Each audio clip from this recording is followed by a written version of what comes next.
What's up, guys? Real Estate Podcast coming at you with another episode 251. I fucked that all up, dude. I don't know what happened. You're coming in so hard. I was trying to move things. I'm here with Griffin. I'm here with Trav. And Adam clearly got some of the white liquid from that fucking time machine. Yeah.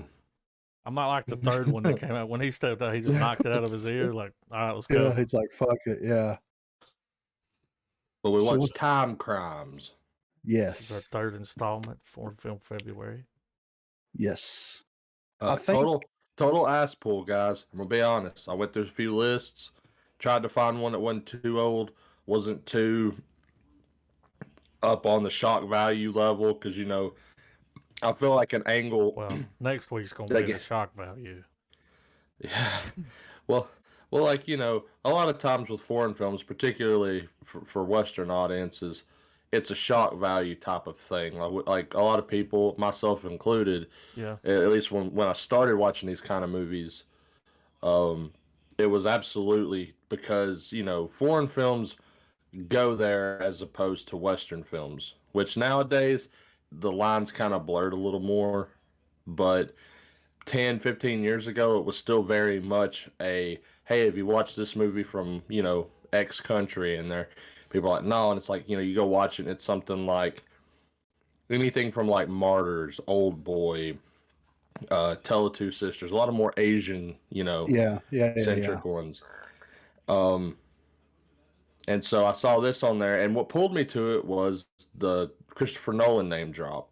A lot of reviews were like, hey, if you like Nolan films, this is your go. And a lot of the comments I saw for it were very much like, don't watch the trailer, like go in cold. It's one of those movies where the trailer gives too much and makes it to where the movie's not even worth watching. And I could totally see where the trailer would fuck this up, because this was a short ass movie, dude. Yeah. I was telling Trav earlier when we were messaging, like, we've come full circle, because when I found out about this movie, it was on Film State. Yeah. Ryan Conley Right. talked about it, and Yeah. we're Real Estate. Yeah. We were big Huge Film State fans. fans. Yeah, Yeah, for and, sure. But they were talking about it. It would have been around like 2008, 2009 when it finally, made its way to the States. And Yeah. but I Loved was the like, we kind of lighting went in full this circle, shit. dude. Yeah. We absolutely did. And this movie's And- available to watch almost on like 8 different platforms for free, Oh Yeah, yeah. it's or you can It's- pay to I- watch it on Amazon. For me, I dealt with the adware I watched it on Tubi. or the ads. I use Tubi as well. Wasn't that bad? But They'd yeah. always put the ad in the spot where it's like, oh, what's about to happen? Well, it's one of the few time travel movies where knowing that the person that you're chasing is you. Yeah. I Yeah, love right. I love that wasn't the point of the movie. The point was that like you're just Yeah, to keep watching the this timeline, one guy too. ride the wave. That spot where he's trying to like turn around and look at him with his hands on his eyes like he's holding Oh, binoculars, yeah. and he's like trying to find the right spot. That was awesome. And it's like the thing with me is like, all right, to get into what I'm talking about, it's like it's so well done. It's very low budget esque. Like it has a low budget feel to it for Mhm. sure. Not exactly sure what the budget on it was, but Be surprised. going into a time travel movie like this, it's like if you like know relatively any kind of theory about time travel and you see the events that play out in the first, like the Hector 1 era Yeah. or the original Hector, you know that he's going to do all this shit. But the way that they are able to build, Yeah. You didn't know it was him at suspense. first. yeah, That exactly. was You didn't know chasing it was him, him. and then Yeah, and then by the Well, time you I- get to the third one, there's a whole nother layer of all this shit that Yeah. he's trying to do. It's like, Well, for instance, I felt the movie, to add to what y'all were saying. You know how in time travel films, when you do get the reveal of, oh, it's been you the whole time, or you've been, and then you get those very brief, maybe 1 to 2 minute, like quick shots of like moments through the film where it reveals where, oh, he did this. He was doing that the whole time. He was doing. It's like they took that idea and was like, let's make a whole fucking movie about that. Yeah. And add a And- crime. Yeah. Well, that's the thing. I was not like because one thing throughout this whole movie, he was trying his damnedest not to kill her. Yeah. Yeah, for sure. Yeah. And when you realize that was the fate part of it all, was Kind of that had that to you know do that all of that to keep the timeline. I mean, absolutely. let me ask you And guys it this was- about it. Yeah. Because here's something when the movie goes off that I ask myself, and I'm like, okay, so Hector 1 goes there. All right, the first Hector, all right, that's Hector 1, so it'll be Hector 2. Hector 2 goes there because he sees the girl in the weeds. You know, Hector 1's, pushing him that way to get in the thing. Yeah. All right, so how did it originally happen then? Yeah, how did the loop You know get what I mean? started? How did it get started? Yeah. And they don't ever tell you Yeah. that. It's like, just figure it out for yourself. But I wonder that after watching it, you're like, how did it originally get started? Like, if he didn't do all that, how did he end up there? How did he end up in that thing? Like, Yeah. what happened? I felt like the loop would be eternal, and it's always going to be. It does, yeah. Unless, I guess, But there's no telling how long it had been going on. well, like for instance, whenever dude sits him down in the office and explains the movie's zigzag. logic, Yeah. like him, it's like the first Hector kept fucking up trying to get the second Hector to go. Yeah. That it stretched that time frame out where it's all these multiple Hectors at once, and it created a greater risk. Yeah.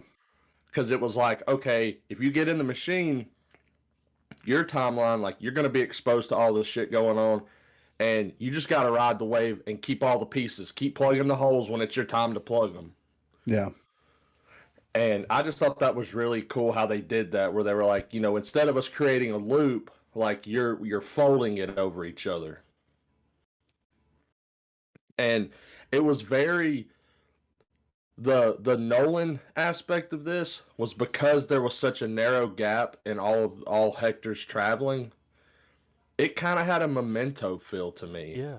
Yeah, for It's sure. about 1-2 miles off prop. Yeah.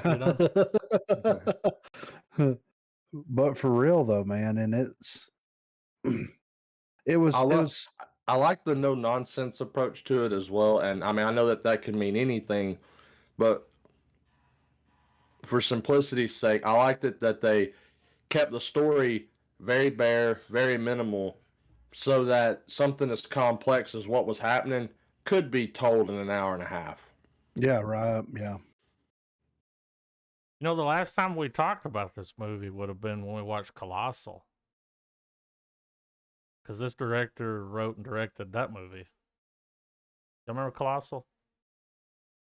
Colossal. Where the I woman, do. woman has the kaiju that matches her body. Oh, Yeah. it had fucking bitch from Pitch Hathaway. Perfect in it.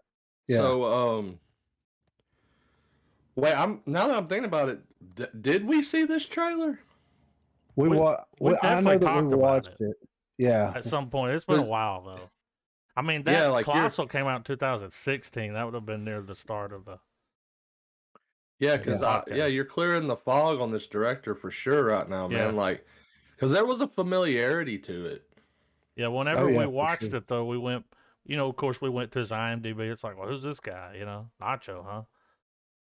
And it's like, oh, he did Timecrimes. And some other stuff that a lot of people haven't heard of, but... Yeah. Writer-director. That may be what got him the movie. I mean... I could see that. I could definitely see and get a that. U.S. release out of it, but the budget was $2.6 million. And when you look at that budget, it's like, what the fuck are they spending that money on? Like marketing? Yeah, but That room, well, the equipment and stuff, all that. yeah, Like the that was vehicles they probably- destroyed. yeah, that I'm like, how many probably was cars? not I'm like, cheap. dude, y'all are trying to do everything so the people that he works for doesn't know he did this. It's like, you already destroyed 2 of their vehicles. I mean, Yeah, right. Yeah, something's gonna come up. yeah. But it was very, very tastefully done, and I like how they do time travel in a way to where they leave it open enough to where you like sometimes time travel feels really like confined and boxed in, right? Mm-hmm. And there's like too many variables that could happen in order to fuck everything up. And I know that that adds to the suspense and everything, but it also in some ways takes away from time travel films, in my opinion. So it didn't feel like they went completely overboard. I mean, you had the scientist that was a little bit like, "Oh, you've got to do this, and if you don't, it's gonna be bad and all this stuff." But you didn't feel talked down to either. No.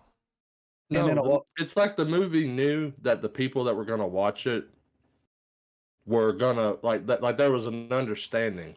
Yeah. You could get away with sitting down and watching this with somebody that's not really into time travel movies. Yeah, for sure. Because it's just not Yeah. too hard to wrap your head around. Like, Yeah. Yeah, and the thing, and I guess that's what makes this movie I would consider it a little gem, dude, because yeah, we've seen these tropes before, but they're done, and it's an example of how good writing can make something, because a lot of people shit on time travel. Yeah. They think it's an ass pull in a narrative.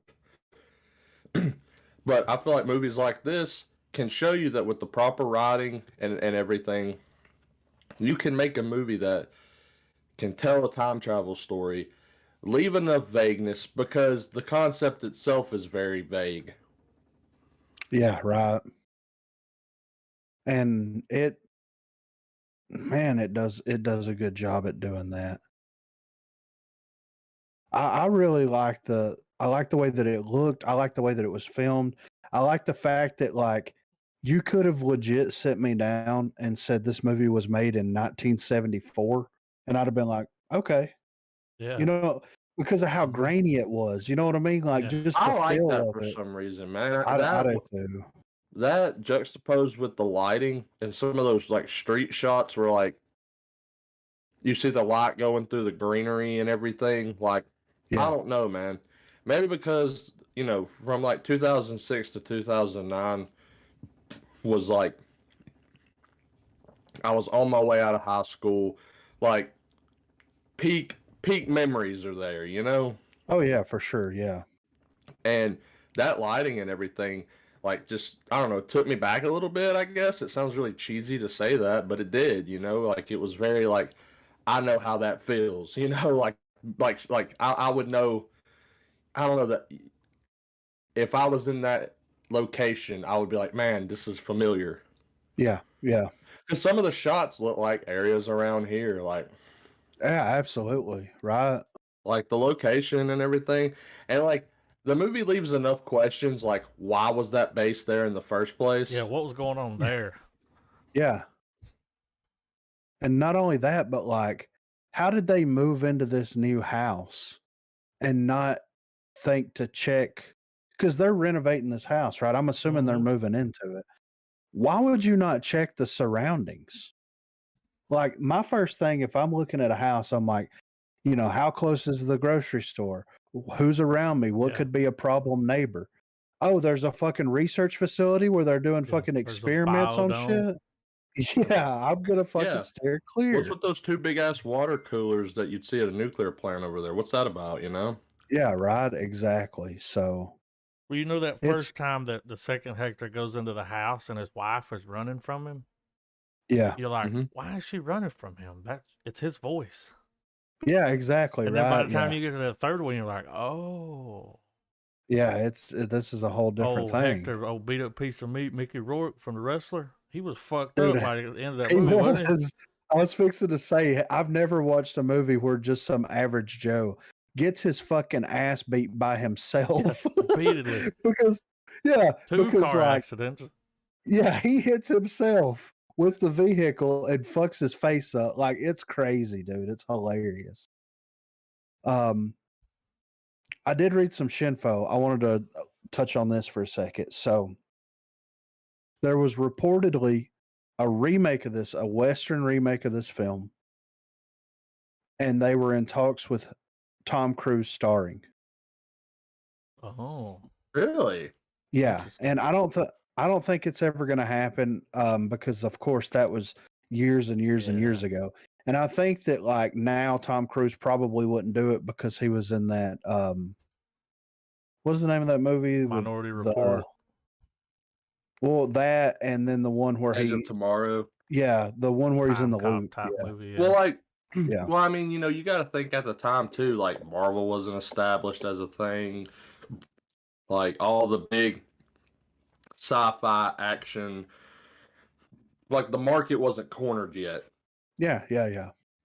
You had, you know, you had movies like The Ruins coming out, the fucking Hangover, like, you know, stuff that still drew in large crowds. Yeah, as opposed to nowadays. Yeah. But to me, like Timecrimes, right? I understand that's the name of the movie, and I understand why that is the name of the movie. But I feel like that title, it's appropriate, but it also diminishes it, if that makes sense. Yeah. Because it sounds like when you say it out loud, it sounds cheesy. It first does. of all, right? Like you think a cop's coming to save the day, but he's gonna. Yeah, and that's true. It is. It absolutely is. But like, I don't know. Like, I would like to watch a Western version of this because I mean, it's not one of those things where like it's open. It's open enough to where they could do something completely different, and still follow the same formula, and it would be a new experience, if that makes sense. Mm-hmm. Because I mean, it is. It's you see Hector 1, you know, Hector 1, Hector 2, Hector 3. Like you see all of that stuff play out. You could have this set somewhere else. You know what I mean? You could have this set in a city where there's way more people and there's, you know what I mean? And you could just like follow this same formula and have some of the same things happen, but change the setting up a little bit. Yeah. And I would still want to watch it, you know? Yeah. Absolutely. I mean, it still could happen. Enough time's passed. Yeah, for sure. You know, when you look this movie up, you see movies like Looper and they're all, you know, recommended. Right. Let me ask you something real quick. This is completely off topic, but why have they not made a TV series off of the idea of a time loop? Because think about it, like there's been so many movies that's come out to where like that one show about the time loop? Is there was a movie where the guy was trying to stop the bomb on the train. Oh, Source Code. All right, they tried to make that a show. Oh. Now that, of course, that, you know, off of that one movie, they tried to make that a show, but so it's just this guy over and over trying to stop this bomb. Right. Which is, and I don't know who did it, so yeah. I don't think Jake Gyllenhaal came back, but wasn't it No, him? definitely not. Yeah, he was in the original. But yeah, it'd be a good idea for a TV show, dude. There's something about, and then that gives you enough time. I mean, dude, what was it? Quantum Leap. Like, time travel is great for TV. Low-key. It is, man. Yeah, exactly. You have enough time to, like, you could even go back and revisit the same scenario over and over. Yeah. From a different point of view, or. Well, and to me, I think it would be interesting if you took the two ideas and married them together to where, like, just think about this. You're in a time loop, right? And then whatever happens, whenever you get to the end of the day or if you die, it restarts, right? But you see that version of you playing that out. Yeah. So then you can go do something else, right? Yeah. And you've got to coordinate all these things at one time with yourself in order to go off without a hitch. Exactly. And if not, you just got to keep doing it until you get it right. Yeah, exactly. Yeah. Because, like, you know, just imagine one of the scenarios is like, you got to break into this building and then you got to like press this button or turn this key or whatever to make something happen. How many attempts is it going to, that's an entire episode. Like, you know, like, cause you get in there, you get shot, you're dead. You know that you got to get there before you get there and take that person. You know what I mean? Like, you've got to, you know, so. Kind of, you know, what was that Nolan movie? Where they went backwards. Tenet. Yeah. Yeah, You know, kind like of like every a little tenant thing film. was in place. Like, Yeah, and you're they said trying it to do this, and you don't know how many versions of you are there at the exactly same right. time. Like, and I don't know. I guess there's Yeah, rules. You don't need to talk to yourself. yeah, or see yourself. Yeah. Yeah, And you could even like explore what happens if that happens. yeah, You right. know, Oh my God, yeah. But Doctor I don't know. Strange I'm shows just up. It's like, you motherfucker. You know. yeah. What have you Hmm. done? You know. But I think that would be interesting because I wouldn't get bored if I watched 8 episodes of a TV series where the same thing happens episode after episode, but you have You're one person building trying on to it. deal with it. Yeah, exactly. Right. Yeah. Yeah. It's like Groundhog's Day. How many times did he replay that loop? Hold on. I'm Googling it. A lot. In Groundhog's Day, how many days pass? All right, let's see. 33 years and 350 days. Oh my God. All right, I'm going to pull this up real quick. So it says, let's see, director, fellow Ghostbuster Harold Ramis. Okay, so it says the Holy site shit. methodically reassesses Groundhog Day, looking at 3 stages of the film. These include the 38 days shown on screen, the 414 days mentioned, including the 6 months, 4 to 5 hours a day spent throwing playing cards into a hat, and a colossal 11,931 days spent learning. Based off the theory that it takes 10,000 hours to become an expert at anything, this third stage covered the time needed for Phil to learn French poetry, ice sculpting, and the piano, all in the name of impressing his producer Rita.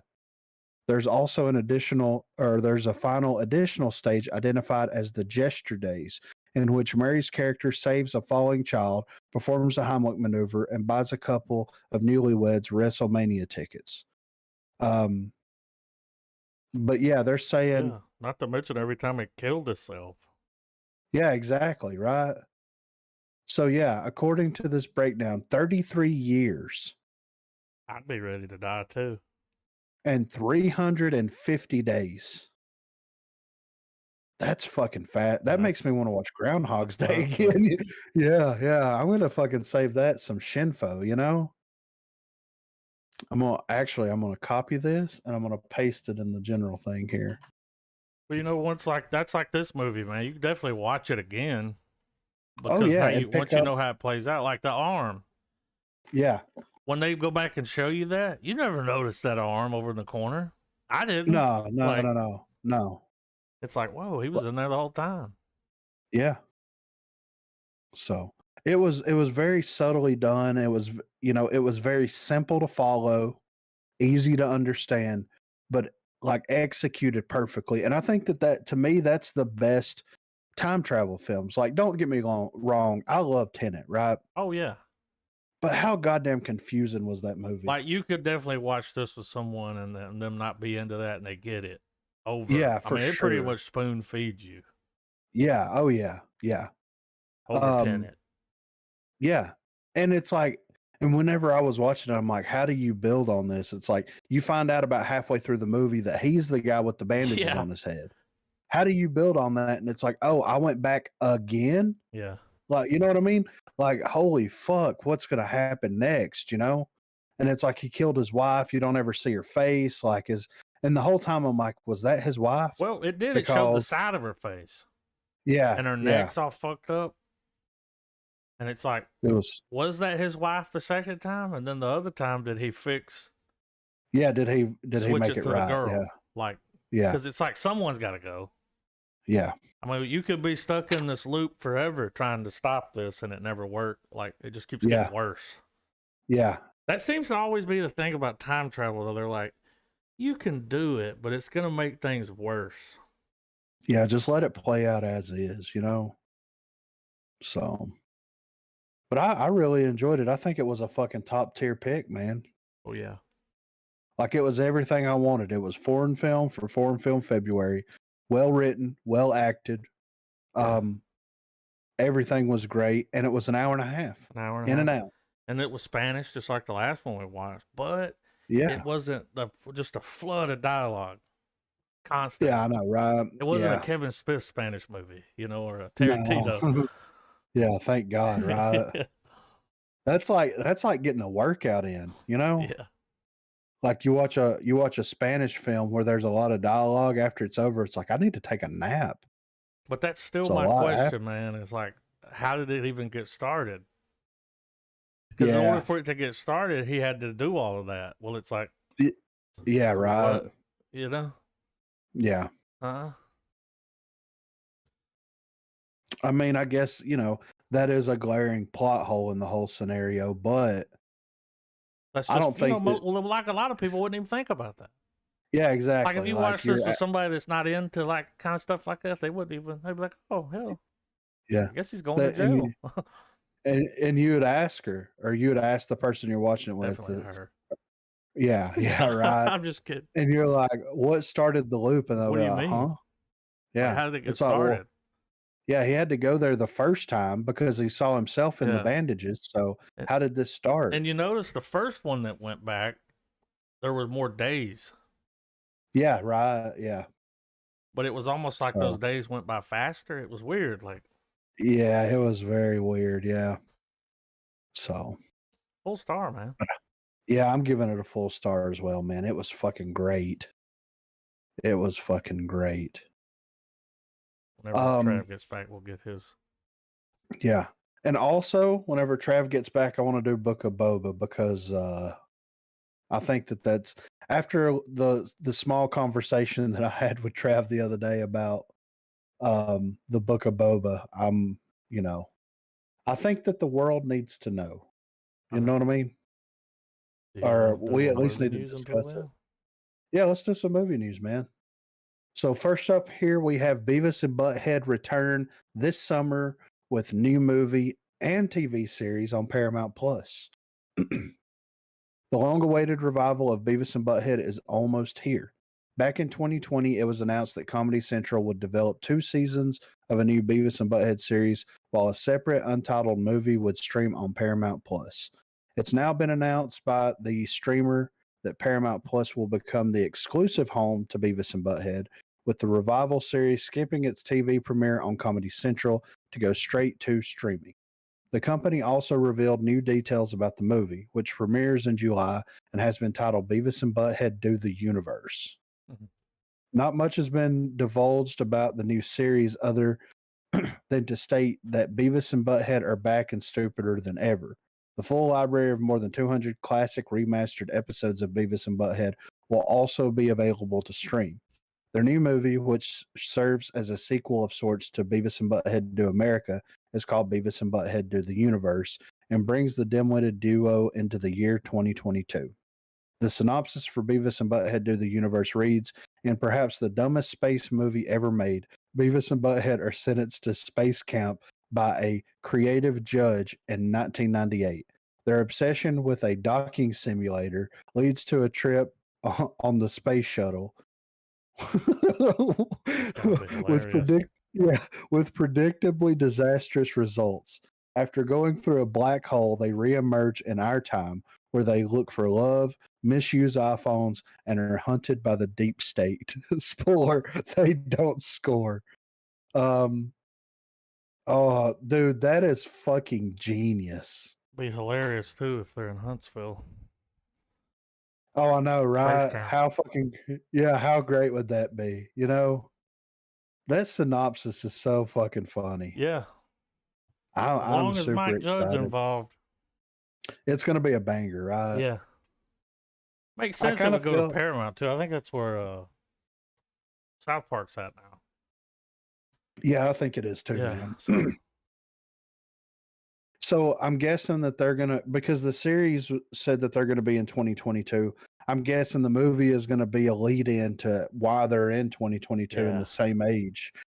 So that's kind of a genius way of doing the lead in to the series. Yeah.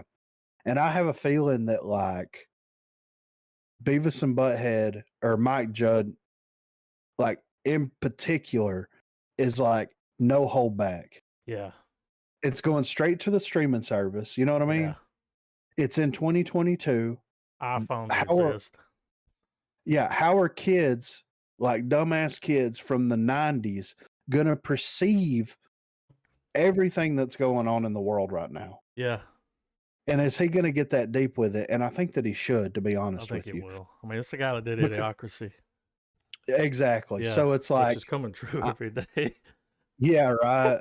And I'm sitting here like, I want to know what Beavis and Butthead's take on the fucking on the fucking economy is. You know what I mean? Yeah. I want to know what Beavis and Butthead's take on Black Lives Matter is. You know what I mean? Them sitting around watching Dr. Phil Catch Me Outside. How about that? Oh my I God, was like, I'll dude. catch her outside. Yeah. What? Hear me out, dude. What if they, you know how like in the original series they would have the music videos pop up and all that kind of stuff? Reality TV. Well, they get to 2022 and realize that MTV Yeah. doesn't show music videos You gotta anymore, go to right? YouTube for that. Yeah, but imagine if like when they cut to that happening, they're going through the black hole and they're receiving transmissions, and it's like you said, the Dr. Phil thing. Yeah. And that happened like what, 10 years ago now? Or at least 5 years At least ago. 5. Yeah. Yeah. 6. So imagine if they're reacting to her on Dr. Phil, like between scenes, you know what I mean? And they take all of these like famous fucking clips from the past like 20 years. Yeah. Dude, Kanye that West, George Bush hates black people. And they're like, whoa. Yeah, right. He Go can't away, say man. that. Yeah. Yeah. That's not cool. George Yeah. Bush. Yeah. He's the Bush. president again. It's like, Yeah. son this time. So I think that it's going to be kind of genius, man. Yeah. I'm very excited to see what they do with it. Like, it could be so well done that like they have no choice but to keep it going. Well, when they You tried to know? bring it back on MTV a few years ago, it was like, yeah, it's on MTV though, man. And Yeah, that's not the people don't place really for it fuck with anymore. MTV anymore. Yeah, unless you're watching like fucking Snooki or Yeah. fucking those rednecks. It's not your audience. You know? That's the audience you're making fun of. Yeah, exactly, right. So I'm excited though, man. Beavis and Butthead in 2022. So I'm guessing the movie will come out in July, and then I'm guessing that they'll probably start doing episodes in like the fall, maybe. Yeah. I mean, that would make sense to me. So next up here, Sonic the Hedgehog 3 officially a go. Knuckles spinoff series is also in the works. So the cinematic universe of Sonic the Hedgehog is getting expanded big time. Paramount has officially announced that a third Sonic the Hedgehog movie is in the works ahead of the sequel's upcoming release in theaters. If that weren't enough, it's also been announced that a live-action Knuckles series is also in development for Paramount Plus, with Idris Elba reprising the role he'll be voicing in Sonic the Hedgehog 2. We're delighted to announce, this is a quote, we're delighted to announce that the third Sonic theatrical film and the first live-action Sonic series for Paramount Plus are being actively developed, which is the CEO of Sega Corporation said. We've got a remarkable partnership with Paramount, and we are excited to continue expanding the Sonic the Hedgehog franchise with them. 2022 is shaping up to be a significant year for the franchise, with the second film being released this April, as well as Sonic Frontiers, the highly anticipated video game title, coming this holiday. Sonic has been beloved by fans across the world for over 30 years, and we look forward to continuing to bring memorable moments and experiences to them for many years to come. So, Sonic 2 comes out in April. Test audiences, reactions must be very, very positive. Yeah, and we got the trailer later, the teaser. Good. I haven't even checked I haven't watched it out. it. So, yeah. The only trailer I've seen a little bit of the moon. I had to make sure it was real, you know. Yeah. And I did watch the Doctor Strange trailer, but yeah, but what a trailer though, right? Oh yeah. But with this one, they also have Jim Carrey. Yeah, exactly. He's great right. in the role, like. Yeah. So I can see why they're doing it. You know, I get the green light. Yeah. And what's crazy is like they announced the Sonic movie, the internet groans audibly, right? They release the first trailer, the internet fucking strikes a fucking Strikes revolt. back. You know, Yeah. internet strikes back. And they delay the movie for like a year so that they can redesign the way that the character looks. Yeah. It releases and does great. And now the second one's about to come out. They've already greenlit the third one, and they're working on a Knuckles series with Idris Elba attached. Like, that is what happens when you listen to the audience. That's right? as all in as you can get, you know? Like, Exactly. Like that's what happens when you release something out into the world, you take the feedback seriously, and then you make the changes that are necessary for the fans of that property, and then you re-release it into the world.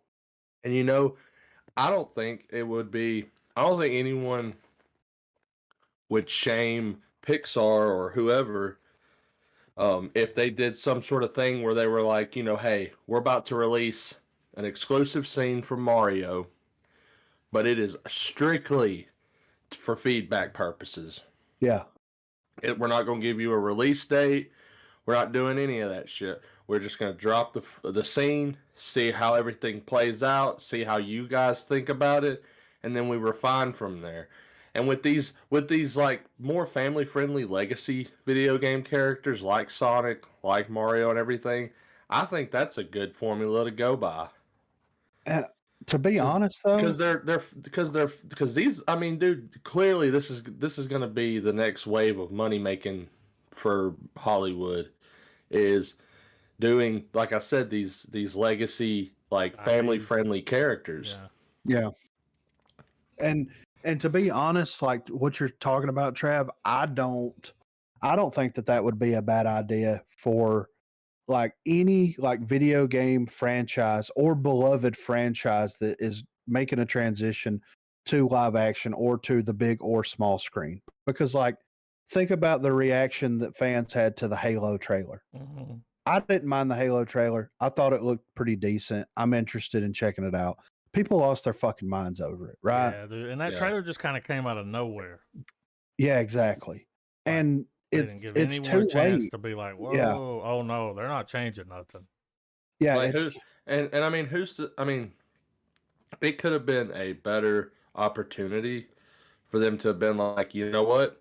Maybe the price tag to hire Steve Downes as the voice of Master Chief was probably worth the investment. Yeah.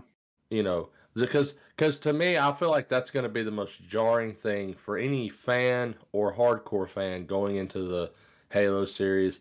Never mind all the other little shit, but just specifically that our main silent protagonist, who's going to be helmeted 90% of the time, they could send Steve Downes the script to his radio studio, and he could sit there and do all of the voice work at home.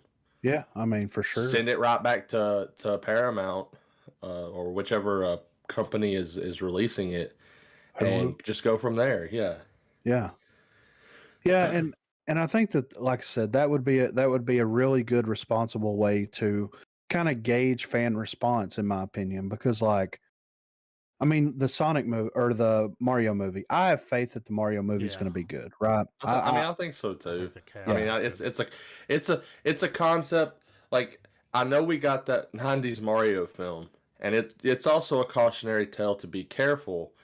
But with a Mario film, all you need is, as long as it's Super Mario and Peach, Bowser shows up to take Peach, Mario's got to go get her. As long as that is the core thing that the story's aiming towards, there's really no like way to be like, all right, well, Mario's got to go to this world or this. Like, there's no way to really nitpick it, and it makes it to where a writer who's being tasked with making this stuff can actually go in there and make a story they want to tell. Yeah, exactly. Well, animation looks so much better now. Yeah. Oh, for real, man. That'll be great. Yeah. I mean, doing a live action Mario, that's.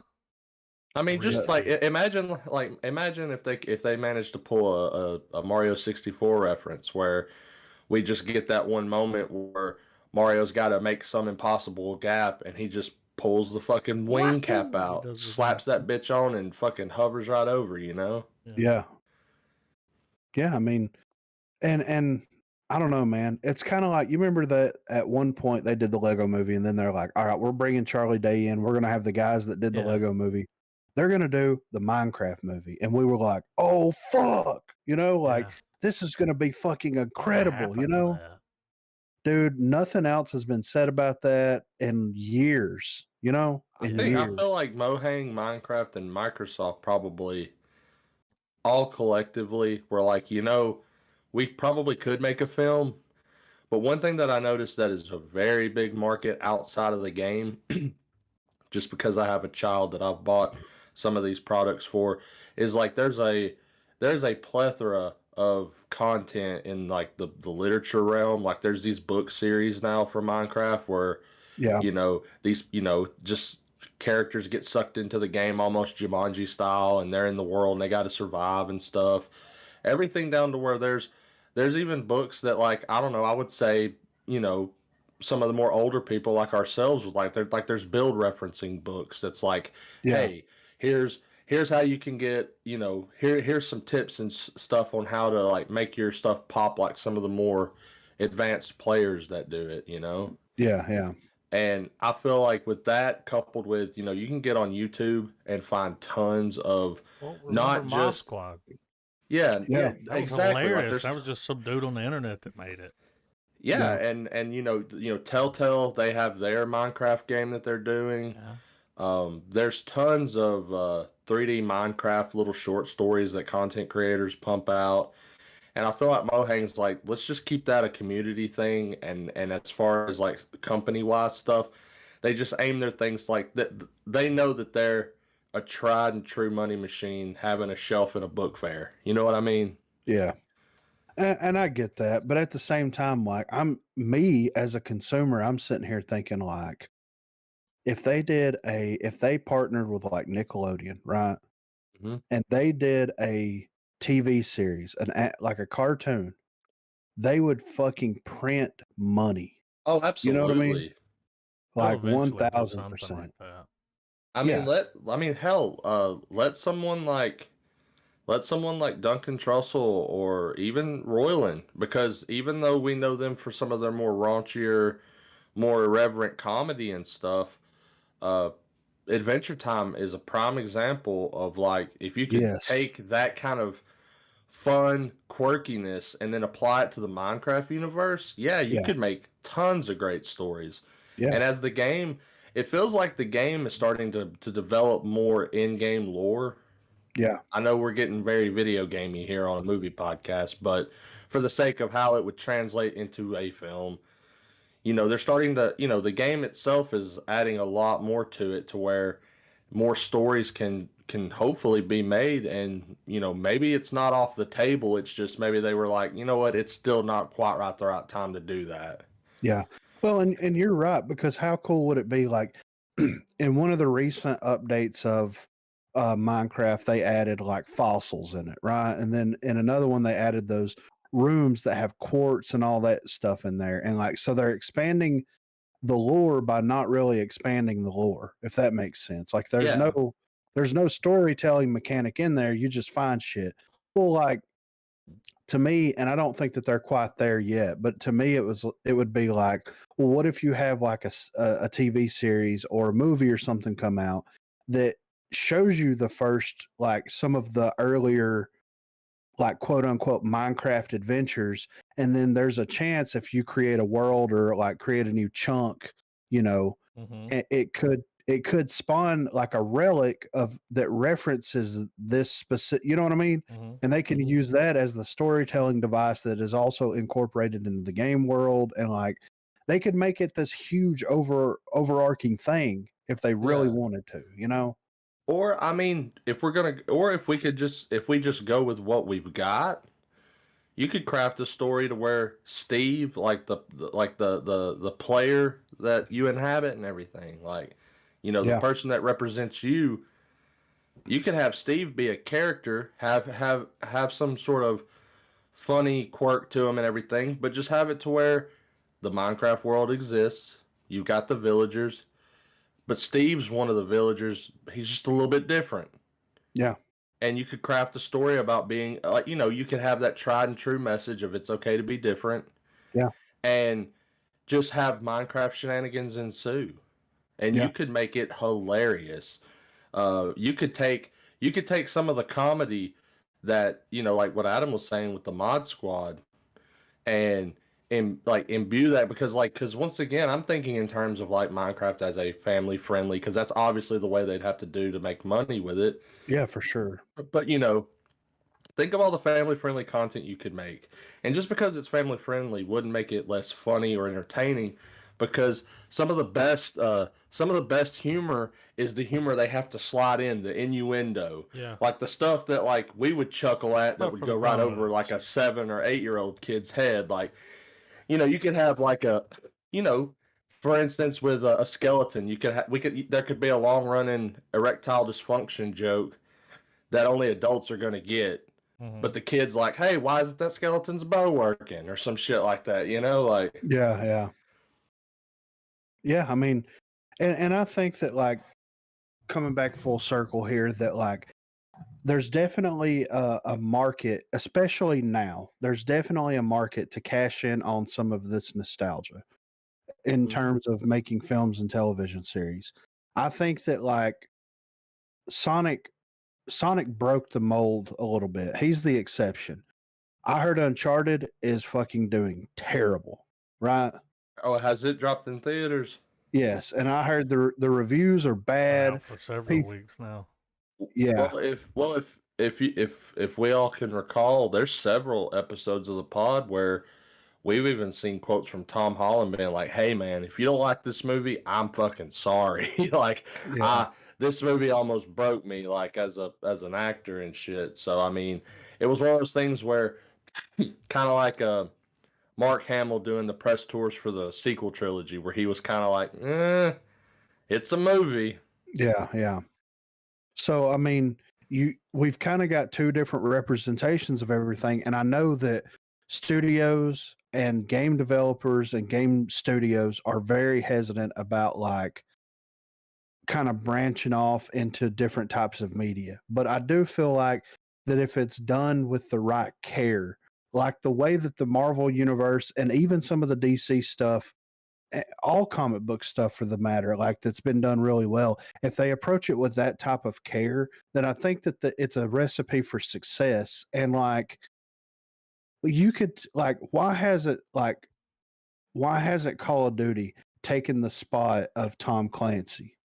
And I don't mean that in a negative way where it's like it's time for fucking Clancy to get the fuck out of here. You know what I mean? Yeah. But like, No, Jack but I see Reacher what you're brand. saying. Like, why haven't we seen a live action Modern Warfare story? yeah, because all it's going to be is a war movie. Yeah. Well, I mean, to give credit where it is due, because we know Activision is a greedy fucking company, as with all the others. I can't just shit on that one brand. But the whole story of Soap, Price, tracking down Makarov, that's a Well, now great that Microsoft fucking war owns it, thriller, you know? Yeah. you might be seeing something like that. Yeah. And look at So, what they did with fucking Black Ops, exactly. psychological thriller. Like, come on, dude. Oh, dude, when you realize Nikolai died in the fucking tunnels, In the tunnel? Yeah. and just all of that, and my thing is that like I wouldn't complain if they took Black Ops and did almost a Jacob's Ladder type thing, which they tried to do in the remake. It's a war vet, he's all fucked up and everything, but have it take place in the Call of Duty universe and let it be the Black Ops movie. And you could do all kinds of fun, like popcorn level stuff. Like you could have them, you know, raiding a compound, you know, getting to the heart of the numbers and stuff. And they have to bust up in this laboratory and you just see some crazy shit. But like for ardent game fans, they're like, dude, they're referencing the zombies right now. What the fuck? Yeah, right. Exactly. I actually have, there is a Minecraft movie. Mm-hmm. The movie was supposed to be released May 24, 2019 by Warner Brothers, but was pushed back to March the 4th, 2022, and because of pandemic, which is, you know, next month. Yeah. But Okay. October the 5th, 2020, they pushed the release date back again. They were like there is no date, but there is a movie. Is Charlie Day attached? Yeah, it says something about Steve Carell. I don't know. I Okay. bet you they just don't have. I bet you they But- don't have a marketing engine you have for to this think yet. about this. This is going to be a big theater movie. Oh with yeah, kids. and there's been a lot of shit going on. Yeah, they're not going to take that hit. Now, Yeah, hopefully they for see what sure. Spider-Man did. It's like, all right, I mean, you can. People are Yeah, going you to the could theater still do again. it. Like, Yeah. I just wanted Okay. to add that on there. I got that off MinecraftFandom.com. Okay. Which I mean, it's good that apparently it went through the pipeline like it should have. Yeah. Yeah. Well, So it seems knowing like- that there was a so- release date of next month, there's definitely a movie. Well, yeah, that would for imply. sure. I mean, to me, it feels like it would imply that the movie's done. It's just on the shelf, and it just seems like they're trying to find a good And they have quarter had, of the year to pump out a marketing scheme for it. it was first announced in 2014. Yeah, because the 2013, I think, is when the Lego movie came out, right? Yeah. So So they've had plenty of time to work on it, and it should be good. yeah, right. Or yeah, they've had so, too much time to change stuff. Yeah, Dude, one or another the video other, right? game. Yeah. Just got Next up announced here, we today. They had to update the movie to the current release. yeah, that update the client. But yeah, next up here, BioShock movie is heading to Netflix. Says Netflix continues to invest in video game adaptations with the announcement of a BioShock movie that will be coming to the streaming service. The streamer is partnered with Take-Two Interactive, the game's parent company, and 2K, the game's publisher, to possibly build a cinematic universe based on this property. So far, no filmmaker or cast members are attached to the film, as it is still very early on in development. Netflix has also not confirmed whether the movie will be live action or animated. So BioShock was released back in 2007, but this is not the first attempt at making a BioShock film.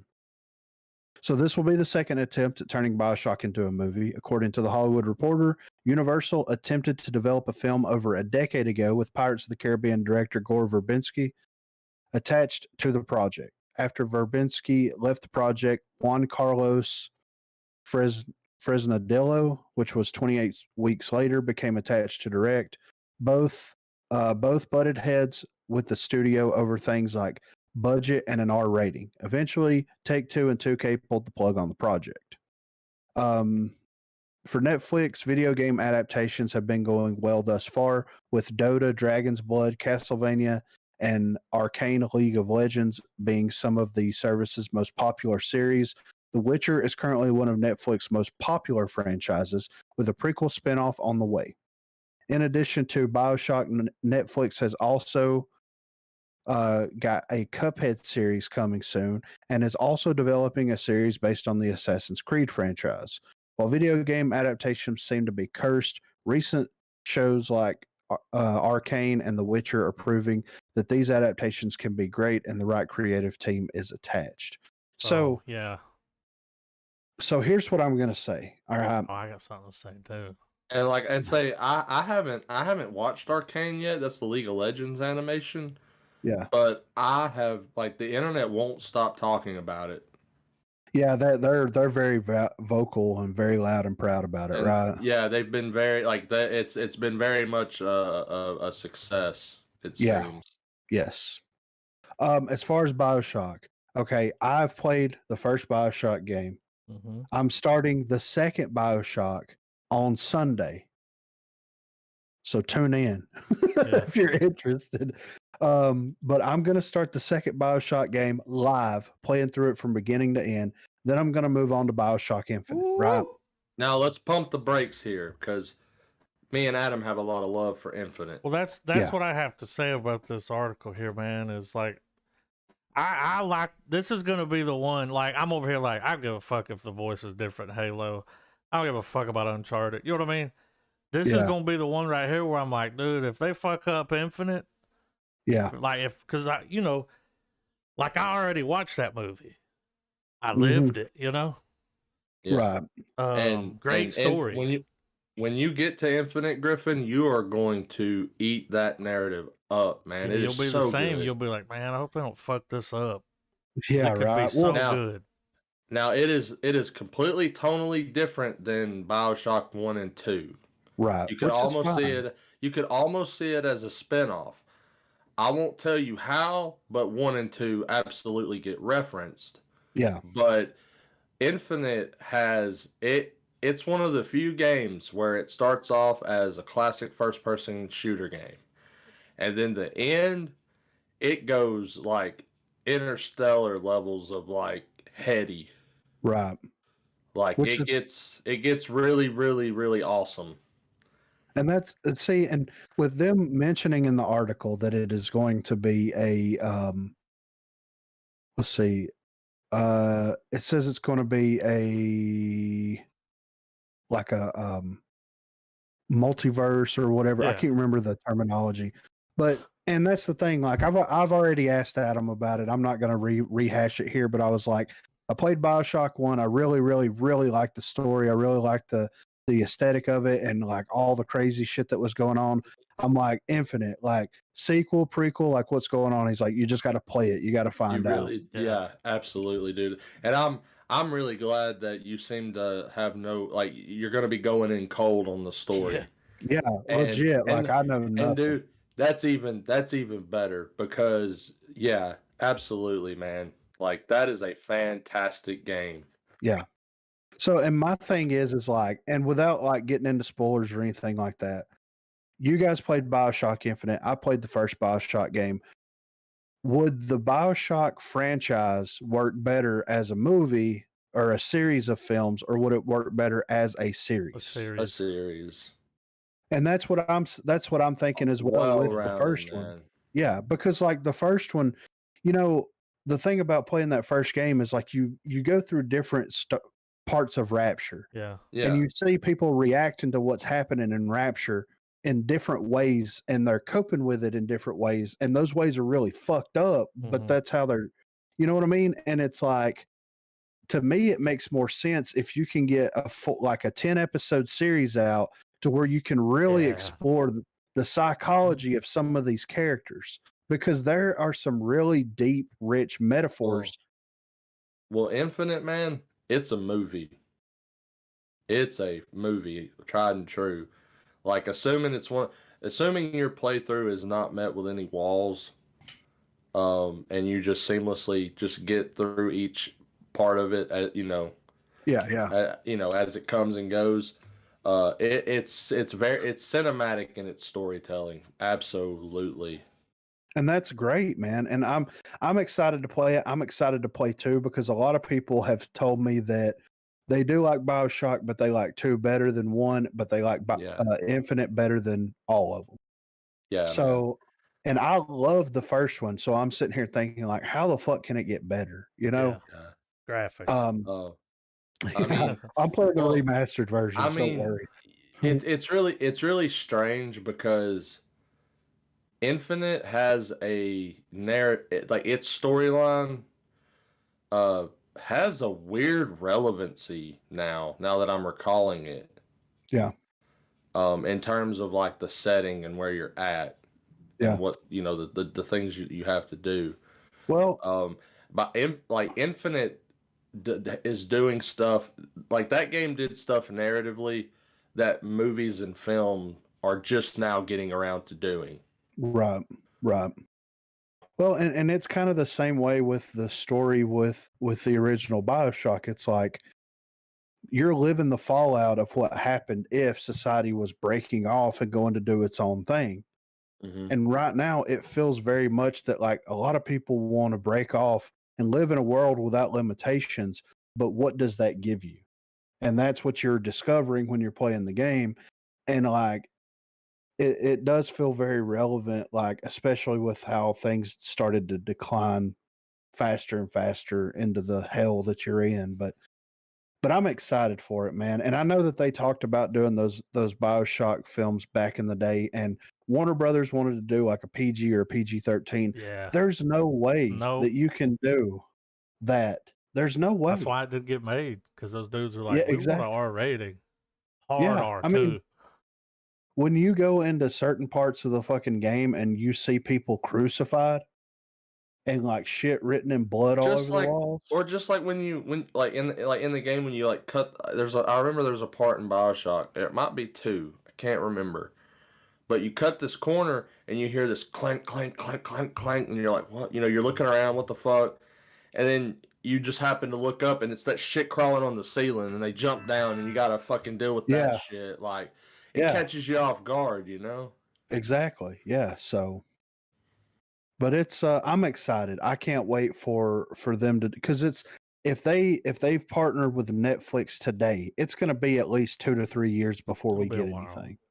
Yeah. And they're already talking about BioShock 4. There's a lot of rumors going around about the next BioShock game, which hopefully will be out by that point, maybe, you know? And I'm ready. What would be a cool idea, I think, too, is that because after BioShock 2, or at least with Infinite, there's definitely a color palette change that occurs. Yeah. You're not scrambling around the dinges of Rapture as much as you would think you would be. It would be interesting if they treated BioShock, if they gave it the treatment that we've read reports on that they're going to do with the Zelda Netflix stuff, where each season or each storyline game, whatever, is going to be adapted from a different company. Yeah. Like with the animation of Zelda, you know, there's supposed to be, you know, different types of Japanese animators. The one I'm excited for is that one season's supposed to be done by Studio Ghibli. Right. Which if you've spent even just a few seconds watching Breath of the Wild, like that's a Studio Ghibli. It's almost like you're playing a Studio Ghibli game skinned as Zelda. Absolutely. I feel that 100%, dude. Oh my God. I feel like the same thing could be applied to BioShock, where you have these different directors and creative teams and just kind of running with that and seeing how that yields. And I think that's a cool formula for any kind of game, really. Yeah. Game adaptation, at least. Like, because by granted, doing the something same like that, you don't get locked into one person. And one exactly. style. You know, that way, if one person, like that episode, you're like, I didn't really like what that director did with it, but the rest of it was good, you know? Like, yeah. That way you don't have one motherfucker fucking everything up. Well, I guess, you know, with what you're saying, Adam, something that I would plug in here with that is Star Wars Visions. I don't know if y'all have taken the time for any of that stuff on Disney Plus, but that series, each episode is it has a different director, different writing team, different animation. And some episodes are great and are fun to watch. Some are a little boring. Some are just downright awesome. And I think, you know, it's showing that at least that Hollywood or these different companies, at least, that kind of formula, it's gestating somewhere. And someone's like, yeah, that's a good idea. Because you would come out with it's a more success rate than failure. Where, like Adam said, you know, you could watch an episode of BioShock Season 1 and be like, man, what were they thinking? But then the next one comes along, or the next part of the story kicks in, done by a different team, and you're like, oh, okay, you know, that's my jam. And you know, because everything's subjective, so you know, it could be vice versa. Someone will like Season 1 that tells the original game, and they're like, that's me. That's my part of the story that I like the most, and so on and so forth. You know. Yeah. Right.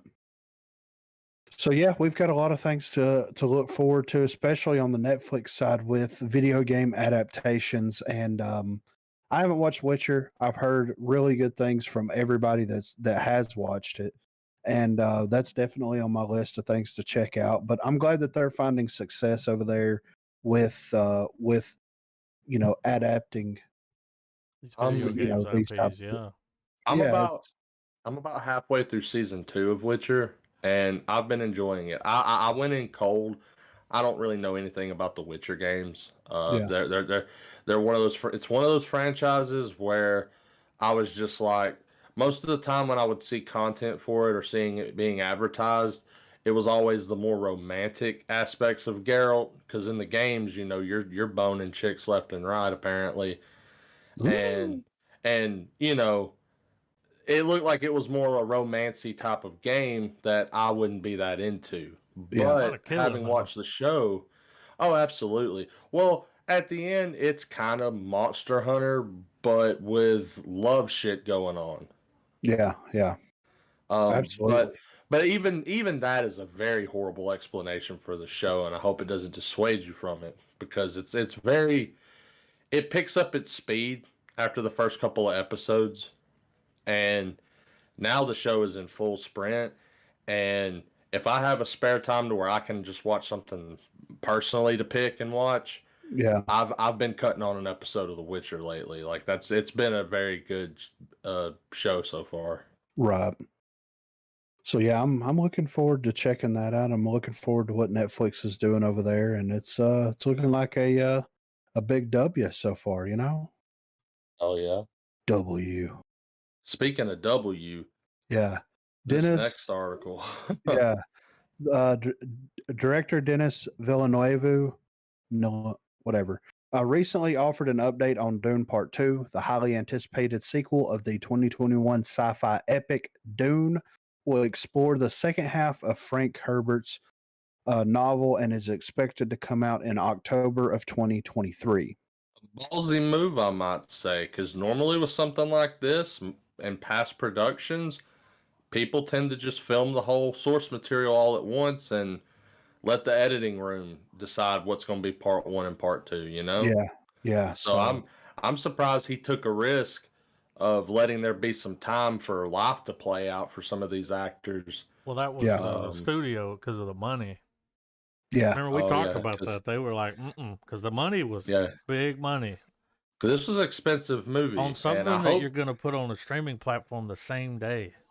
So it's well, like, right. I hope by the amount of Academy Award nominations this movie's Oh. gotten that the studios can say, "Hey, money well spent." well, we Yeah, even right, talked about that exactly. and complained because it was like, why didn't you just film this back to back? Yeah, Yeah, I because know. I mean, Why think didn't you about film it. it Like, all? I mean, God forbid something does happen, but what if Charlemagne had an accident, or what if COVID did its thing, or what if there's so many factors that could prevent people from returning. And with the first movie being as successful as it was, it's crazy that they were like, man, it's just too much for our wallet right Yeah, now. they wanted to see Yeah. if it would be good because it's Dune. Yeah. At the same time, it's like you gotta be careful with this property. Yeah, But Either right. love it or hate it. but it's one of those properties, like, I don't know, to use like a music metaphor, I guess. Like, there's some instruments out there that you just don't pick up unless you know how to play it. Yeah. And I feel like the same thing could be applied with Dune, as in, like, you're not gonna sit there and try to put pen to paper, much less lens to fucking footage, um, and not know what you're doing with something as big and as beloved, however you want to look at the Dune book debate, because some people think Dune's a very tough read. I'm one of those. But it's a franchise still held in high regard. For Oh, crying dude. out loud, Star Wars takes so many cues from Dune. So Yeah, there's absolutely. people out there that still prefer the David Lynch Dune over the new one, which is Oh yeah, better. yeah, yeah. There's still that For as audience much, for it that grew up on yeah, it. as Just that's their movie. it's a movie that was so big. There's enough room for there to be people that absolutely love it and people that absolutely hate it. And Yeah. that's to me, I'm starting to see that's when your movie was successful, is if you have enough people that are as passionate about it to shit on it because they care about that story, but you also have the other people that were like, no, dude, like, get the sand out of your eye, no pun intended, and fucking enjoy what the fuck you're seeing right now. Yeah. Because the scope of the movie was amazing. Some of those shots, I'm like, wallpaper. Yeah, it was like Blade Runner. Yeah, Yeah. and regardless of where you fall on the spectrum for shot's a Blade Runner, wallpaper. Villeneuve fucking knows what he's Oh, yeah, doing it's in the same terms of, guy. like, Yeah. with his visual effects team, man. Yeah. Because you got to think, this is the same effects team that did Blade Runner. They got hired for whether you love it or hate it. They got hired to do the more recent seasons of Doctor Who. So if some of those shots are looking pretty expensive, it's because they were, and they were shot on a model built soundstage. I don't know if that's necessarily the case with Dune. I'm really excited to sit down and kind of watch some featurettes on Dune eventually. Yeah, for sure. Yeah, Because I would love to see how they went about it. Like did Villeneuve get the guys to be like, look, kind of pull a Peter Jackson approach where it's like, all right, I'm gonna need 6 different models of this thing at different sizes so that I can do certain close-ups, certain faraway shots, like all of that. Because that was one of my favorite featurettes in Lord of the Rings was uh, when they broke down how Jackson made all those different models of Helm's Deep so that he could get some of those shots to look the way that they did. yeah, But all of that straight up modeling, man. Like I was, and I tried to find it when I was watching Dune. It wasn't something that I was like, oh man, front and center. I tried to enjoy the story, of course. But something I tried to be aware of as I was watching it was to see if I could pick apart the CGI from some level of practical effect. And right. this movie was pretty fucking seamless, to be honest with you. Yeah, yeah. So the director had this to say about it. We are supposed to shoot by the end of summer. I will say it is mostly designed. The thing that helps us right now is that it's the first time I've revisited a universe. So I'm working with the same crew. Everybody knows what to do. We know what it will look like. The movie will be more challenging, but we know where we are stepping. And the screenplay is written, so I feel confident. Frankly, the only big unknown for me right now is the pandemic. He does not want this one to be simultaneously released again. Yeah. So he said that fans can expect to see more Harkins in Dune 2. He said it's like a game, chess game. Some new characters will be introduced in the second part, and a decision I made very early on was that this first part would be more about Paul Atreides and the Bene Gesserit and his experience of being in contact for the first time with a different culture. Second part, there will be much more Harkin stuff or Harkonnen stuff. So, I mean, I'm excited, man. It looks like it's gonna be a banger if it follows in the same trajectory as that first one. I mean, it's gonna be some gravy stuff, you know. Oh yeah. Uh, Next up here, Wonder Twins movie is happening at HBO Max with the Black Adam writer. So I'm not even gonna try it. Who wrote the So screen?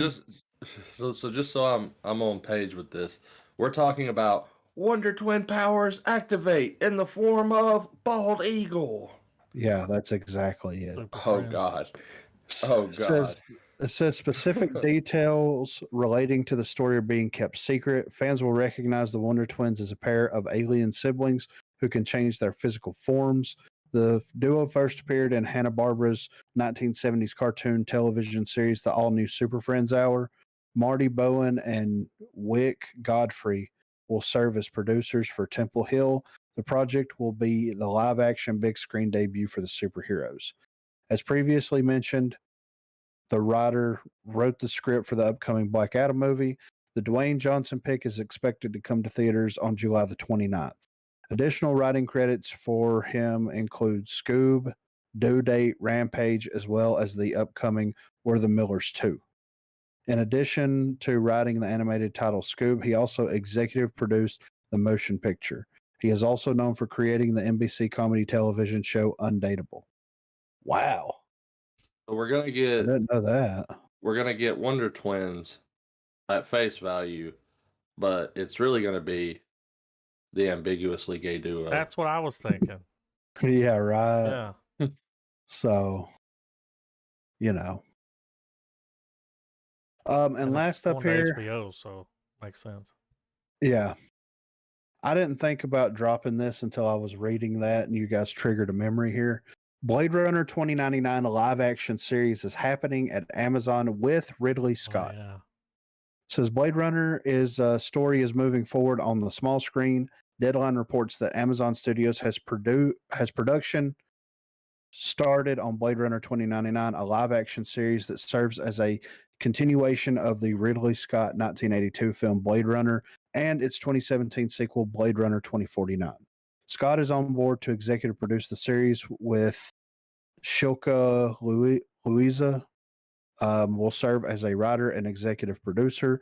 The series is a collaboration between Scott Free Productions in association with Alcon Entertainment and Amazon Studios. The series marks the first live-action show set in the Blade Runner franchise. It is said to be of top priority at Amazon Studios, which has reportedly put the project on the fast track to begin filming as soon as possible. It's also noted that Scott might even direct the series if it moves forward, though nothing has been confirmed. After directing the original Blade Runner, Scott was originally on board to helm the 2017 sequel Blade Runner 2049. He later stepped down as director, Denis Villeneuve coming in to direct the movie, though Scott still served as the executive producer. So the Blade Runner franchise is still going strong after 40 years. And this is just a deep dive into it. So basically, we got Blade Runner, but we got 2049. This is 2099. It's going to pick up, 50 years later, and we're gonna. I don't know. I mean, it's going to be a whole new character and a whole new story about the replicants, right? Yeah, more or less. Yeah. So hell yeah. So, and I think that that's pretty interesting. It's very interesting that, like Ridley Scott. I love Ridley Scott, right?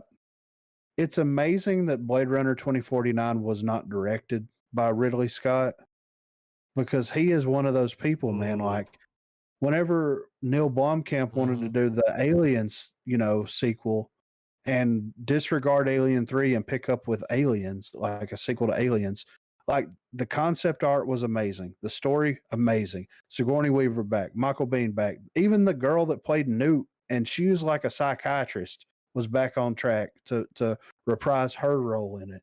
And he's like, fuck that, I'm making Prometheus. Yeah. And don't get me wrong, like Prometheus was a great movie. I enjoyed that movie a lot. But what I'll also enjoy is Aliens. And I enjoy those characters from Aliens. You know what I mean? And so I don't know, man. Like, to me, this could take it or leave it. You know what I mean? It's like nothing. Want him to direct it. Yeah, I mean, I don't know if complete control. Well, have either of you guys watched Raised by Wolves? I've seen a little. No, I haven't watched that. It's not terrible. It makes me have hope that a Blade Runner show could be made and be made well. Right. I'll leave it at that. So, I mean, I'm not like poo-pooing on it.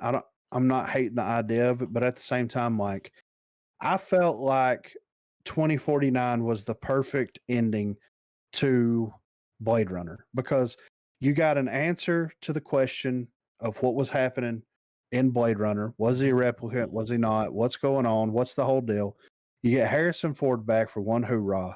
You get Ryan Gosling, one of the most beautiful people to ever grace this planet. You get the goose on board. Yeah. And like, to me, it felt like a very well, perfect ending. And it's like the cinematography. If we're going to go back to talking about that dude, let's talk about his directing style and his cinematographer. I mean, holy shit, right? Like, how are you going to be able, because like Blade Runner was a massive thing when it came out. It was a technological leap. Like the just when 2049 dropped and we got a featurette showing the soundstage for all the shots where they would have his car flying in to the city. Yeah. Well, the city was all just it was a small soundstage, man. Yeah. And the way they did the lighting for it, all of that, man, like it was awesome. Yeah. So, I mean, like I said, take it or leave it. It is what it is. Like, I'm definitely going to check it out if it gets made, but But anyway, that's all the news that I saw. So, did you guys see anything else before we transition here? No. All right, Trav, we purposefully held out. First, we got to get your score on Timecrimes. Oh, yeah. All right. I'm going to give it a full star. Timecrimes. My reason behind it is because normally a film like this would get a half star from me. Normally, Because yeah, right. Like, it doesn't reinvent the wheel, and for the most part, it doesn't provide anything new to the genre. Uh, but it's such a comfortable time travel film, and I think for the reasons that we've all kind of elaborated on, with the idea that we would absolutely you could absolutely sit this down with a more casual film goer and you wouldn't lose them. yeah, Yeah. And I think to me, that's a very hard thing to pull off, especially when you're dealing with time travel.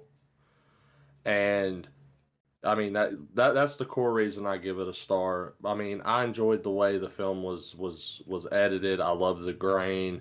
You could tell this was like right near the end of, you know, where before everything became digital. yeah. Yeah. Because wasn't it around this time where Well, now everything was every camera's 4K. So. Yeah. So I love the cinematography to it. I like that they were able to tell a rather complicated story in, well, more or less 90 minutes, which is a feat in my opinion. Yeah. Yeah. And for all those technical reasons, that's why I give it a full star. I would definitely. I feel like someone would be more entertained by this movie. More normie audiences would be entertained by this film than, say, Tenet. Yep. That's exactly what I said. Like, I wouldn't. Yeah, like, this is a great buffer movie, I think, for people who want to start getting into Nolan films and actually understanding what the fuck is going on, rather than just, oh man, did you see that big ass stunt that they did in that movie? Yeah. Like, I feel like this is a good one. Like, if someone watched Timecrimes and was new to those types of films, I would be like, all right, now you need to go watch Memento. Yeah. And then after that, just pull up Nolan's filmography and just go in chronological order. Because by the time you get to Tenet, There's a you'll be swap able to board in the understand. living room, Yeah, you'll be able to understand all the weird shit that Nolan is apparently into. Yeah. Right. Yeah. And of course, he's not the only filmmaker that does that type of shit, but he's absolutely going to be one of the few that come to mind when someone's probably doing their own research for movies like this, when they're taking their big cinematic journey. Yeah. Yeah. No, I get it. Yeah. Yeah, for sure. So it gets 3 stars, and I think it deserves that. In my highly rated opinion. online. Yeah. It definitely deserves that. I think I absolutely echo the same sentiments of the comments that I saw when I found the movie. For anyone listening, do not watch the trailer. Just pop it in. I know we've already spoiled it for you, but just pop it in and just watch it from start to finish, because no matter who's reviewing a movie, we can't fully explain the nuances of films, just like nobody else can. And it's one worth experiencing. Yeah, for sure. Yeah. It's not too over the top. There's not a save for maybe the first couple of minutes, there's only like maybe brief nudity that goes on. It's a movie that after the first few minutes, if your kid's walking through the living room to get something to drink or whatever, you ain't gonna have to be like, oh man, look, where's the pause button? It's it's absolutely rated R. There's language and stuff, but it's not that kind of movie. No, definitely not. Right. So, but Book of Boba. Let's talk about the series or the season finale of Book of Boba, right? Where they had to make currently the best original character in Star Wars. They literally had to dumb him down from his own show to make him fit in the finale. I mean, sometimes it be like that. I mean, he. How many times would you guys swing the Darksaber at a shield before you gave up? Oh, I I don't know if I would try. Or how about, man, these astromechs or like these scorpion mechs, they're gonna destroy the city. Proceeds to destroy the city on a fucking Rancor. Yeah. Oh, that motherfucker fucked everything up. Yeah, he And, did. Especially when he got loose. How about the biggest decision in Star Wars history currently just being cast to the side and that honor being given to a very, very small supporting character? Because when she picks him up, she's like, "Oh, what's that shiny on you?" Yeah, right. You're like, yeah. "Oh, are you fucking kidding me?" Like there was no like moment where it was like him and Dan. Which, fun fact, Pedro Pascal didn't film a single fucking scene for this show. That was all just a double filming it. I mean, there was good, there was bad. I felt like they brought Cad Bane on just to kill him. They pulled a Cadbury Kingpin. egg? I know there's debate on whether or not he died, but I mean, you took the spirit stick to the chest, dude. You're dead. I mean, maybe.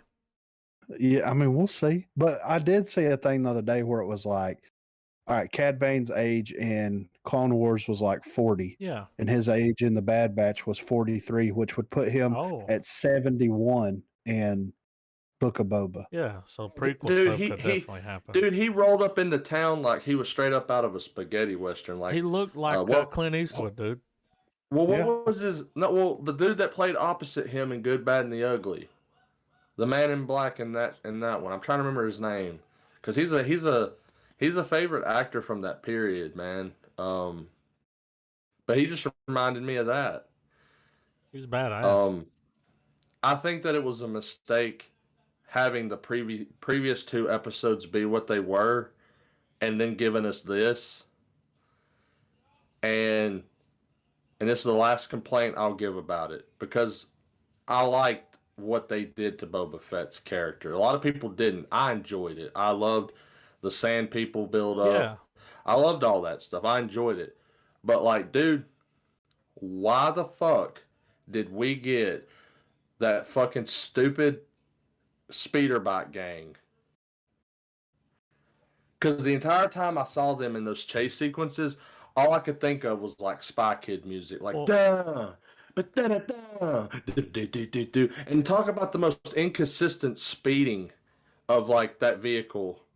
Because like there would be some shots where they're hauling ass, she's whipping shitties to turn around, and then they're just cruising as slow as ever. Where it's like, dude, you could just hop off that bike and walk to where you're going. Well, one of the reasons they did that, they didn't have to show the gang, but remember when they're sitting there having a conversation, those people are trying to go against him, and he's like, we fucking made it look like the biker gang was taking his people out. And he was like, did you tell him you did? Does he know that? Like, remember when he asked him? Because he was like, he'd be pissed. He's going to be mad as fuck if he knows that. Yeah. Oh, it was old Cadbury. He asked. He's like, does he know that? And then when he told him, he was like, uh-oh. Well, also, too, man, how, like, I know I said I'd stop, but damn it, I can't. How about the fact that, like, Fennec Shand could have solved this whole problem from the get-go? Yeah. Like, she just rolls up, snipes all of them, leaves. No big deal. Yeah. Like, why didn't you do that in the first part? Or better yet, why didn't you hang back with us and, like, pick out those motherfuckers that were on the roof that Mando and Boba just didn't give a fuck about shooting at? Yeah. I don't know. It fell flat for me, the finale. Everything else I was okay with. I enjoyed, and the two episodes we got to see that shit. In this episode, we see Grogu showing up. Like, that was badass. Yeah. Like when the thing lands, and you knew who was in it. Now, I thought Luke Skywalker was going to be in there, like, here, take this little motherfucker. Like, you know? Get him out of my face. The redeeming thing for me is going to be is if in Mando Season 3, the first thing we see before Mando's like, all right, I'm going to go jump in the waters of Mandalore and do my whole Mandalorian trials and stuff. All right, first off, a couple episodes back when he arrives where Luke and Grogu are at, he's already been from the armor. He's already been cast out. He's not a Mandalorian anymore. He's got to go to the planet, do the thing. Well, when he rolls up to give Grogu the thing, he tells Ahsoka it's his birthright. Yeah. Like, fuck what that armor bitch said. I'm a Mandalorian, and so the fuck is he. Yeah. And I was like, okay. So what I'm saying is that I would really like those first couple of episodes to be like when they leave, like at the end when we get the whole speed off and the ending, you know? Well, Grogu learned just enough. We have it to where Mandalorian is like, I need to go find out what the fuck happened. So he goes to Luke, and he's like, man, like, what went down? Like, shit was going off on Tatooine. Like, that was the last place I needed to have my reunion with this motherfucker. Like, what went down? What was wrong? Yeah. And, you know, have it spilled out to him. Because, you know, there's still the language barrier between Grogu and him. So he more or less still kind of needs Ahsoka and Luke to kind of translate for him. Yeah. He'll probably run into her. Which, And, I mean... Because who's to say, what if... Because, like, it would be badass if Mando rolled up on Luke and was like, look, man, I ain't a Jedi. I don't want to fucking be a Jedi. But could you help me wield this motherfucker and learn how to, you know, not cut my goddamn thigh off when I'm Grogu wielding it? knows a little bit about the... Yeah. He knows enough, like, it can grow. It can grow good with him, you know? Well, I want him... I guess... I mean, he put that thing to sleep. Well, I want them to be this duo where, you know, Mando's the muscle, Grogu's the force guy, but they both understand each other's way, and that is the way. Yeah. Yeah. Well, eventually he'll be able to talk. Yeah, for sure. Hopefully it's not too much longer. Yeah. No, for me personally, I enjoyed that last episode. I mean, yeah, I get the complaints. I get Trav's complaints on it and everything, but like, I mean, I wasn't really expecting much personally, and I don't know why, but I wasn't really expecting much whenever they decided that they were going to do a Boba Fett series. I don't know why. I've just never been like a diehard Boba Fett fan, you know? It's got a cool costume. That's pretty much it. And I've been pleasantly surprised by every single episode that's came out, even that last episode, because like they really decided to not play it safe, because I kind of feel like the way that Boba saved the day is going to have a Man of Steel effect. And what I mean by that is like, yeah, he fucking ran those motherfuckers off, but what does that matter when he destroyed half the fucking city? Yeah. So that's how I'm looking at it. And after I watched it, I'm like, because if Boba's like, all right, we're gonna hand over the leadership to the fucking, I can't think of what the Wookiee's name is.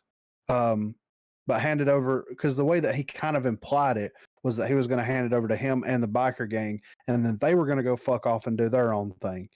If that happens, then they have a whole new set of fucking problems, because a whole new set of problems. Yeah, because you fucking got the Pike Syndicate out of the fucking area, but like the fucking Capitol building is in shambles. Yeah. You know what I mean? Like, what are we There's gonna an do here? Yeah, for sure. Right? Worse than Pearl Harbor, dude. Yeah. The Marine Corps. Yeah, exactly. So, and that was my thing. I'm like, I didn't feel like, you know, that to try to not destroy the city. It's like he was doing the best that he thought that he should be doing, but he did it in a Boba Fett fucked up way, you know? Yeah. Now I realize. Yeah. Well, what I was hoping was that. You're talking about that goofy shit with the painted bikes. Okay. That was Doctor Who as fuck, dude. That, and when Grogu like walked out. Oh, you know what I mean? That puppet. You're like, oh shit, he's about to get tuckered out again. That biker game was kind of dumb, but yeah. But it was, I mean, yeah. Like I said, my expectations going in was at like an all-time low, and I got pleasantly surprised by every episode. and it built and built and built, and it felt like it climaxed. There was a 2-part climax, right? It's like, whenever like you bust and then she still keeps sucking, It's and like, then but there's wait, more. there's more. Yeah. That Oh, was yeah. the Mandalorian episode and then the Luke episode. Yep. And then they hit you And with the then end. It's like, damn. All right. the end, the end was like Yeah, Well, well, dude, like Grogu came back. the finale is like you laying in bed thinking, "What the hell did I just experience?" And she's Yeah. slipping her shit on and grabbing her keys and hitting the door. Like, Like, I ain't got time to explain shit. Like, I got other places to be. Mando has no idea why Grogu's there, but we know. Yeah, exactly. Right. He picked him. Yeah. And that's amazing, That and is. I don't mind that. But at the same time, it's like there's something about the prospect of Grogu wielding Yoda's lightsaber that I was like, I really want that. Yeah. Because if he had also did that, it would have null and voided the sequel trilogy. Yeah. Yeah. Because it would have made Grogu the very first student. Yeah, which he also would have died there. Yeah, exactly. Oh. And Bummer. yeah, and just as far as everything goes, the the dark side of Star Wars is still alive and well. Yeah. No matter how much of the good we're getting from the Disney Plus shows. And only time will tell, of course. But I'm thankful enough that we got those 2 Mandalorian episodes, because that's like seasons worth of plot in 2 episodes. They crammed it pretty quick. They were giving us bombshells in those episodes. The next season. Yeah, the next 1 or 2 seasons, honestly. Like, I mean, I could see them, copy and pasting the Mandalorian adventures for 2 or 3 seasons, with each one ending with some crazy situation like that, Yeah. Put some shit together, man. Well, now we know why Luke was on that island alone. It's not because of what Kylo Ren did. It's because Grogu picked Mando and not him. You know what I'm saying? Right. That's what did it. He's like, you little bastard. Yeah. Here's your shitty ass chainmail. But if you had to rate the series as a whole, right? I mean, I give it a star. I mean, series. well, let's. I mean, it's just leading into the other shit. Well, since it's a series, let's instead of doing stars, let's just do out of 10. It's kind of all connected. They're like, this is part of the Mando show. Yeah. I mean, I'm sure we'll see. We'll be seeing old dude again. Boba's not gone. For sure. Like, yeah, no, I think that the next season for Boba's going to be good because of. 7, yeah, I was thinking around a 7. That's where my heart was leading me. You never let your heart lead you, dude. But that's where it was leading me. So. But you want to check out a couple? We'll get Trav's score later or on the next episode, depending on how long it takes him. Oh, I didn't even realize he was gone. Yeah, he said he had to run. I think he's got regular station. I think he's got to go pick the wife up. The wife. I mean, we got his review. Yeah. But I mean, look, man. Like, I loved what they did with like The Last Jedi, and then people shit all over it. You know what I mean? Yeah. So to me, like, my expectations for everything that they're doing, even though The Mandalorian was fucking great, both seasons were incredible.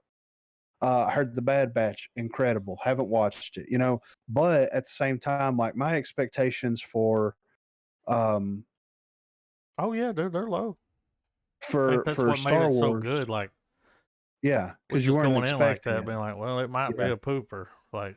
Yeah, right. Yeah, so and that's the same thing. Like, my expectations with DC are kind of low. Yeah. Like, I mean, fucking Aquaman, pleasant surprise. Yeah. After they got rid of Snyder, bring it back. Dude, I can't wait.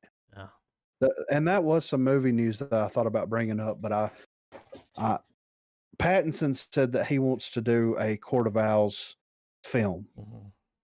And like, you know, in the DC comic book universe, they rebooted everything. So you had like Batman was on issue like fucking 4,000. It wasn't that high. But but you know, like they had been running since like the 30s and the 40s, you know? And they rebooted everything. And when they came back, they had Scott Snyder as the writer for the Batman book, and he wrote the Court of Owls storyline. And it was like the second or third story arc. I think it was the first one led into it, and I think it was 3 arcs long. But like it was a really, really cool way to bring the new version of Batman and what DC wanted to go for with Batman in a couple of story arcs. And I think that like Pattinson's Batman, just from the trailers that we've seen, would kind of be a really perfect fit for that story. And I'm down with it, you know? Yeah. Like the Court of Owls, City of Owls stuff was like, there wasn't a Joker, there wasn't a fucking Riddler. There was like, it was a group. Yeah, it was like the Illuminati type deal, kind of. You know what I mean? Like there's a lot of shit going on there. But yeah, I'm excited for that, and it comes out in March, right? So, and then Doctor Strange comes out in April. I think it comes out.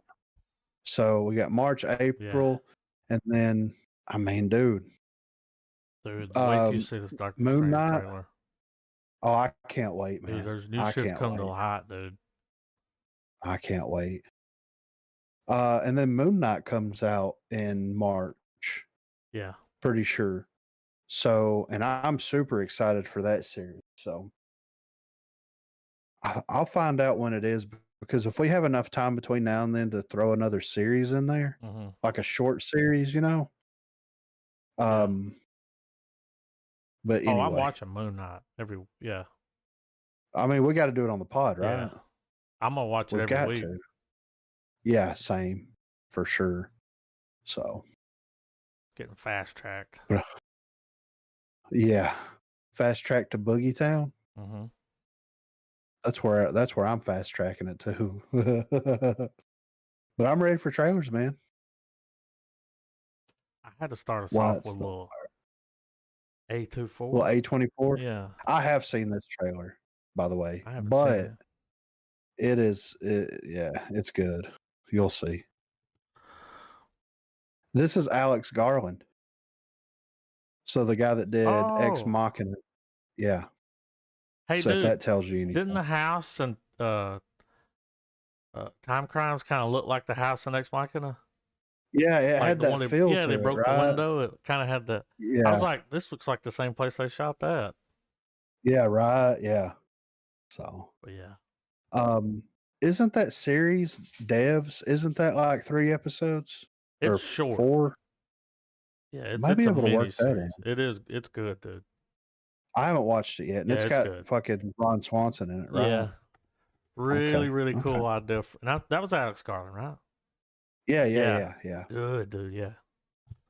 All right. You know nothing. You know nothing. You know nothing. But I'm ready, man.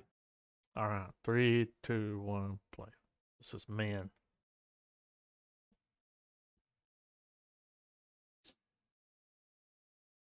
Whoa, that looks cool. Yeah, right. I love the green. Yeah. How vibrant it is and how muted she is. And the dark there, Yeah. Nothing. You know nothing.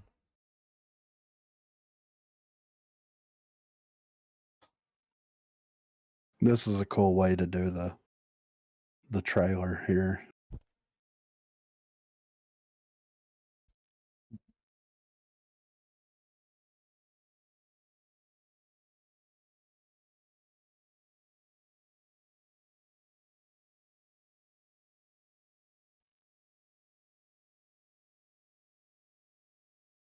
Creepy, dude. Yeah.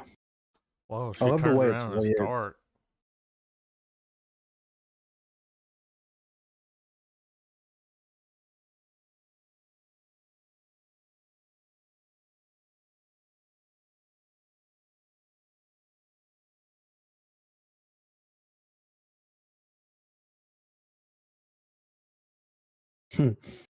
How fucking scary is that?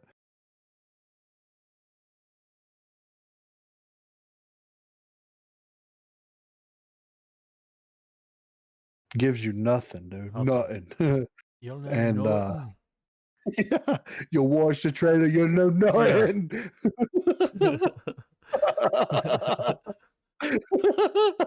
That was a trippy trailer, though. It looks crazy.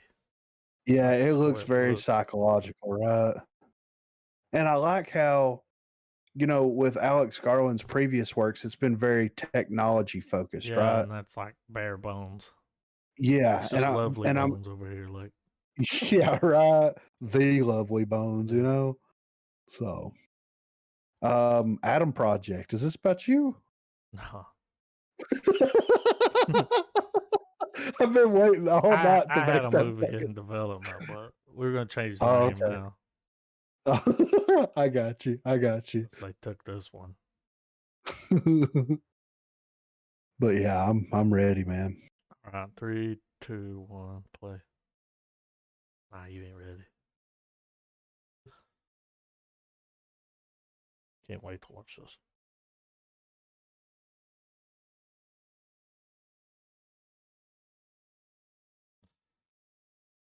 Damn. Yeah. Look whose dad is. Oh, I remember reading about this. Yeah. Ryan Reynolds. Yeah.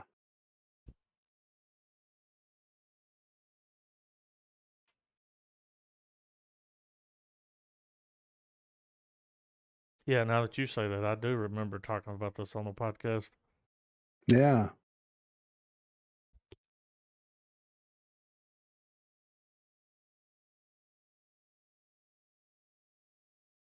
Damn, that's cool looking.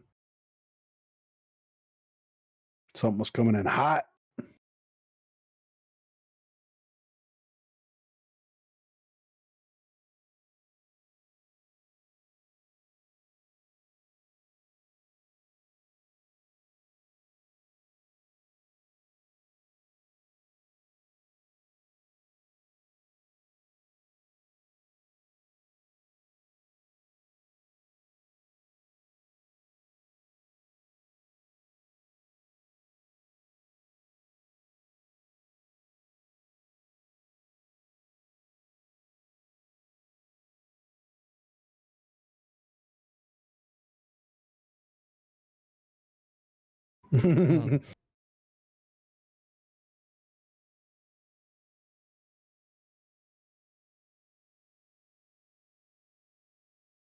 Silly goose time.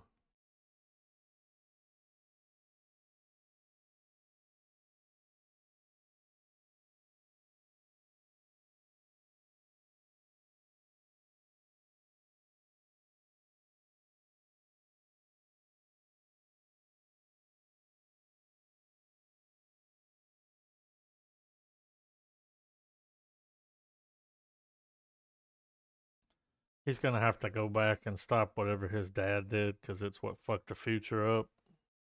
You know, Yeah. that was awesome.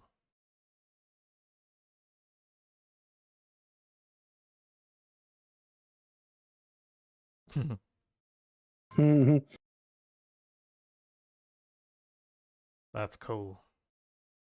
Yeah, that's super cool. It drops real That's soon. soon. Yeah.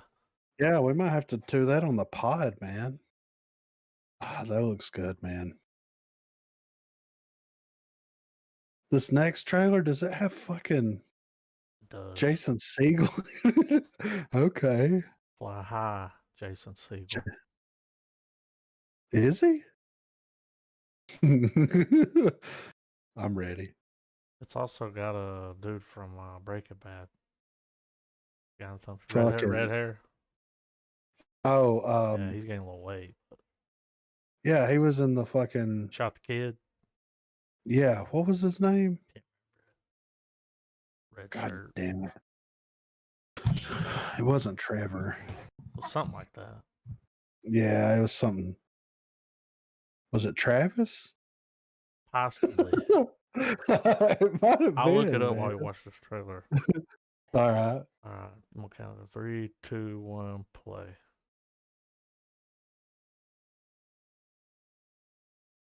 This is going to be depressing. Oh, the writer is 7? Oh. So yeah.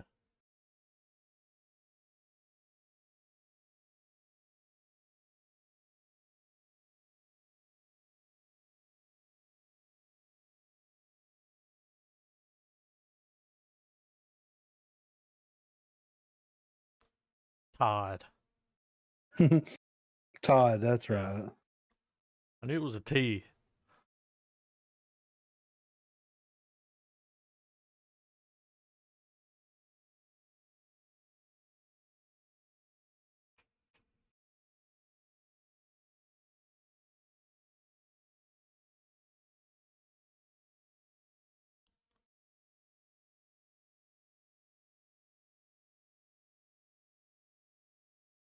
Don't really see a seagull in serious movies, Yeah. at least like this.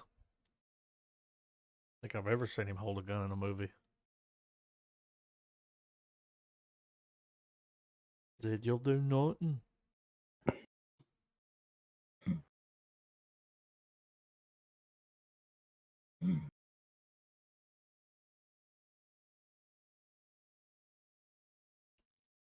Or I might be trying to get an Oscar.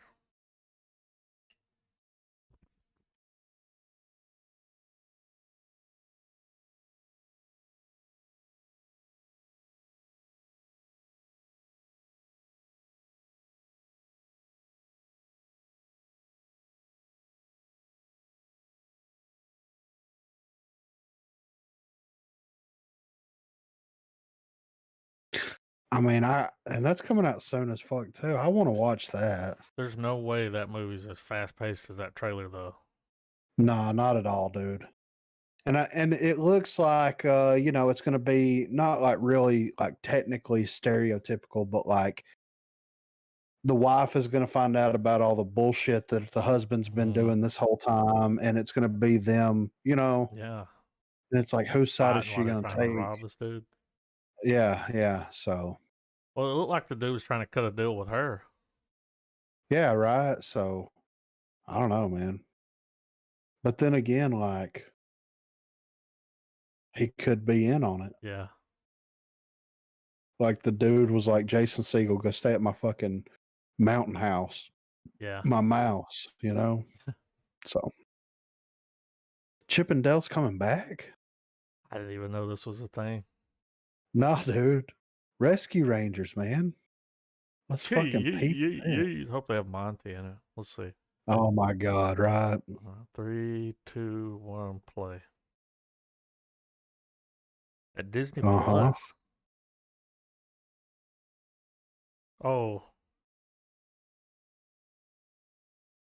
Is that how we're doing this? We are.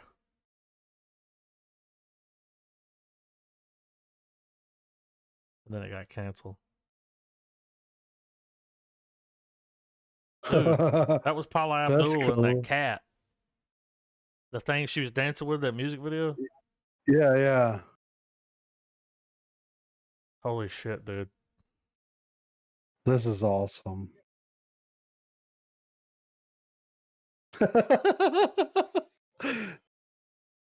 Yeah, dude. This is how you bring this back. Yeah.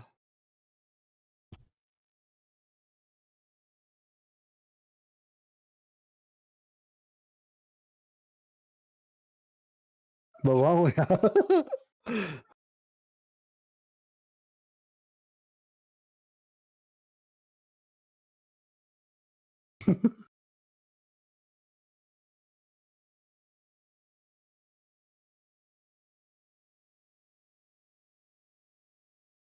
Fucking right, Scrooge dude. McDuck? Holy shit. The fuck is that? That's gonna be awesome. Look, dude.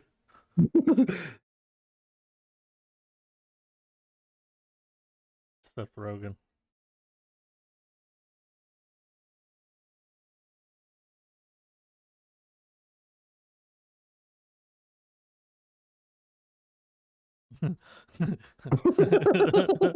That cast. Fucking right, That's dude. that's so genius. Like they're poking fun at the reboot, like much like Kevin Smith did. You know what I Yeah, mean? kind of like they did Pokemon. Yeah, exactly. Right. Yeah, I love how one of them is fucking CGI and one of them is yeah. hand drawn. That's so cool, man. That's gonna be so You got good. the upgrade. He's like, I had to get the fucking I look like Sonic. CGI surgery. Yeah, yeah. I can't wait to watch that. Dude, they made that one for us, dude. Yeah, for When sure. when they're Right? talking 30 years later, that was Yeah, I know. that shit was on TV when we were little. And that's the thing, man. They're putting it on Disney Plus. We're gonna watch it. Oh yeah. My brother and his kids gonna watch it. You It's know what I like, mean? Like, the kids never saw Chippendales. Oh, it's on Disney Plus. yeah, yeah. So that's awesome, man. I'm excited for that. That's something I never knew that I needed, but now I Oh. need it. Monty, dude. He's an old cheese All right. head. Yeah. He's recovering from a cheese addiction. If they go that route with that character, I'm gonna lose my fucking mind, you know. But we got a new Jurassic World trailer. Yeah.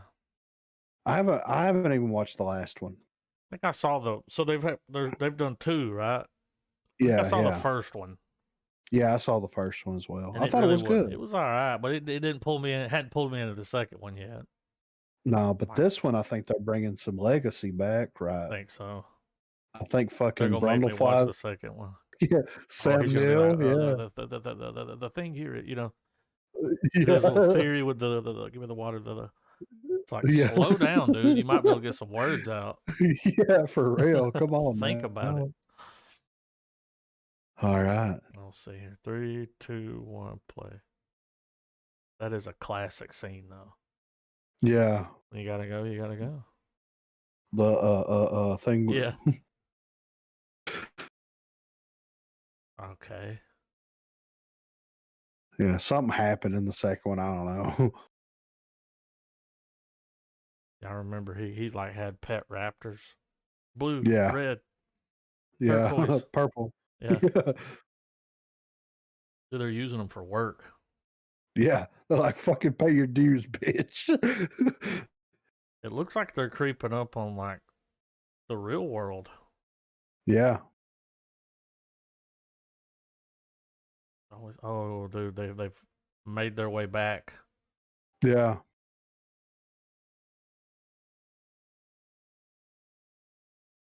Yeah.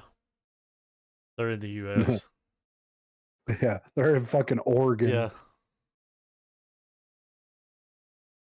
This is exactly why you wouldn't want to start cloning dinosaurs. Yeah. Oh, yeah. Okay.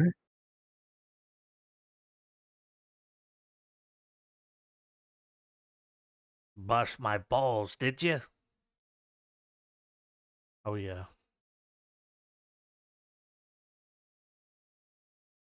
I hope when Brundlefly shows up, he's dressed like he was in that Guardians of the Galaxy movie. Was it Guardians? It was Thor. Yeah. Okay.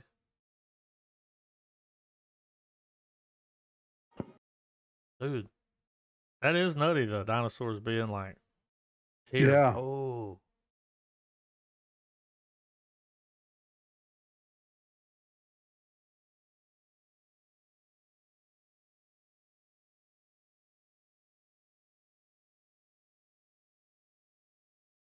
That's not good.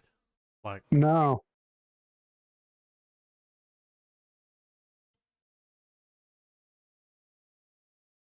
it's a pterodactyl, dude. A very big pterodactyl.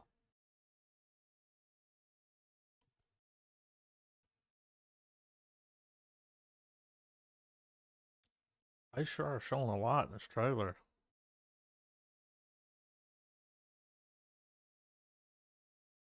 Hmm.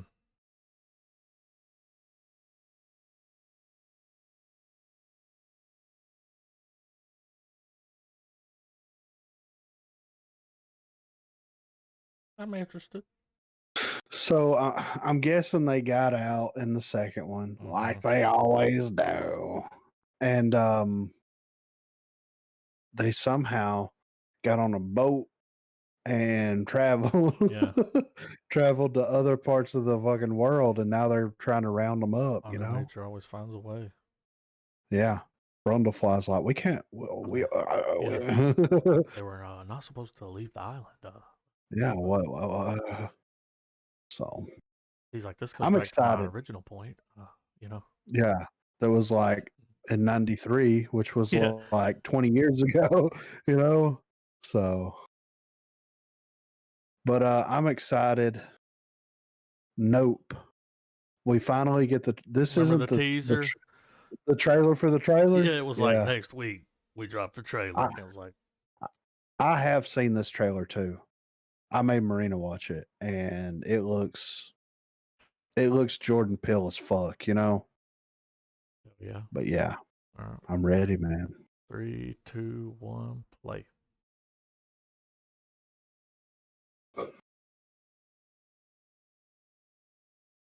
Did.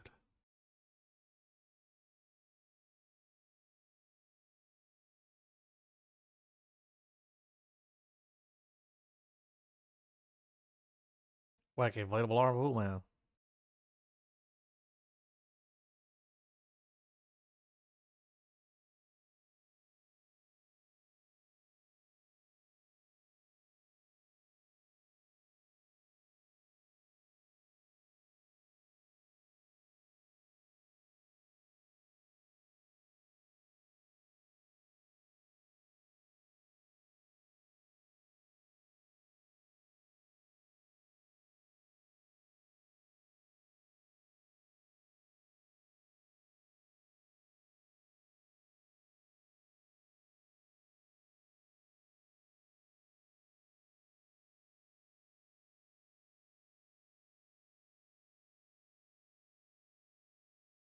God damn, that's loud.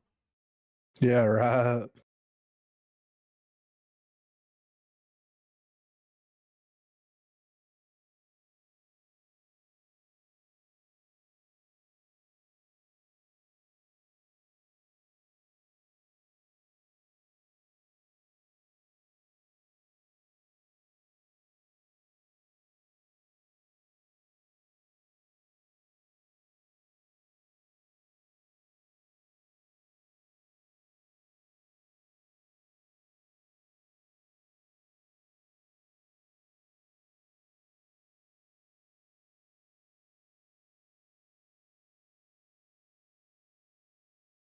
The fuck is that thing? It's a spaceship.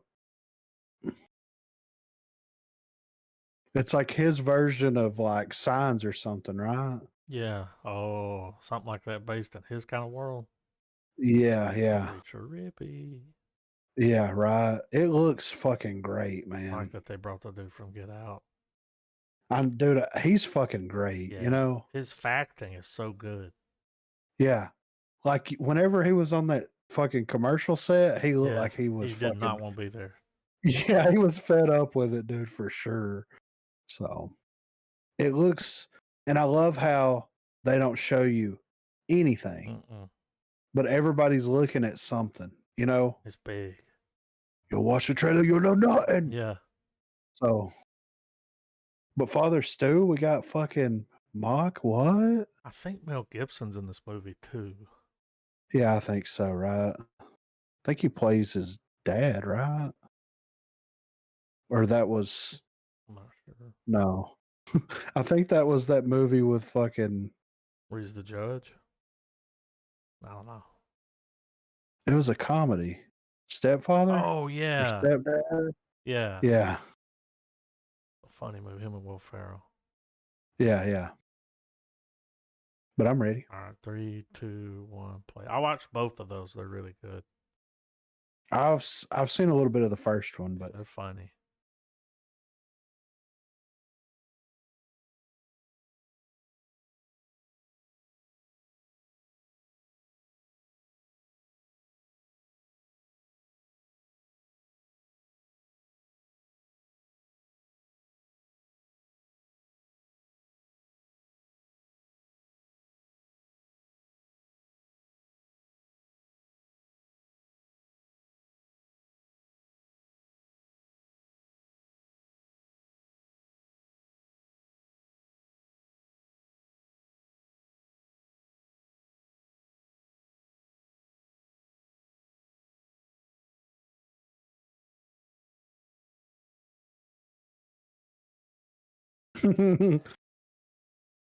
Oh God. Worth it, you know? Yeah. Damn.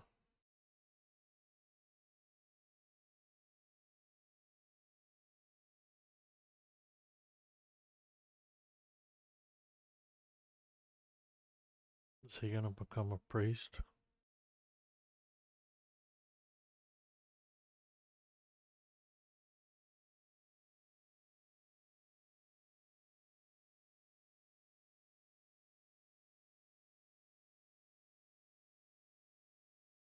Mm. For Halloween.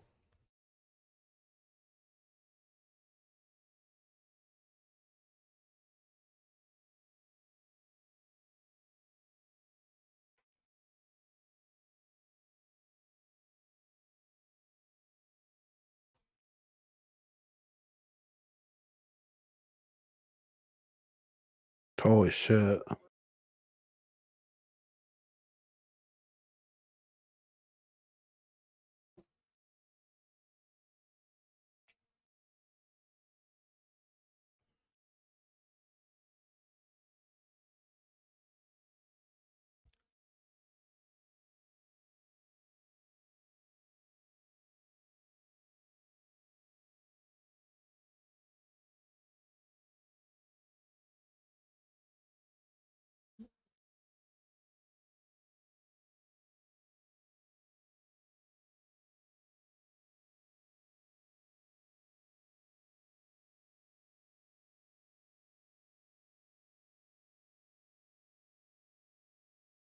All right.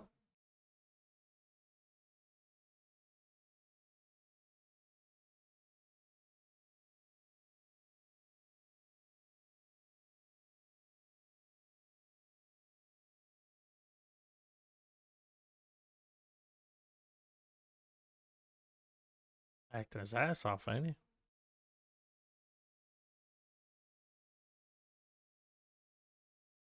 Mm.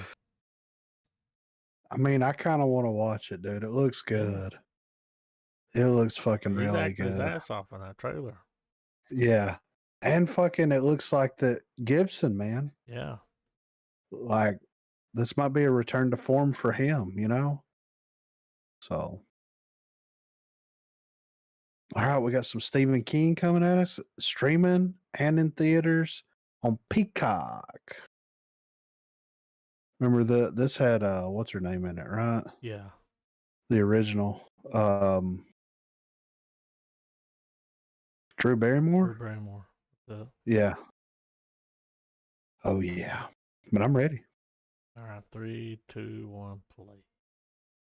When the man comes around. I remember we read an article about this. Yeah.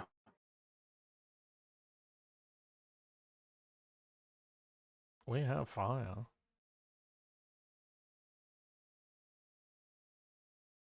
Hmm. She needs to be in homeschool. Yeah.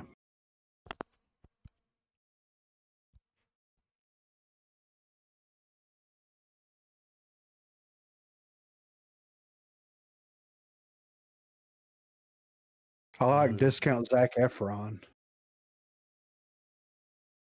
I think that is Zac Efron. Is it? Looks like him. Yeah, that's him. He's got a beard.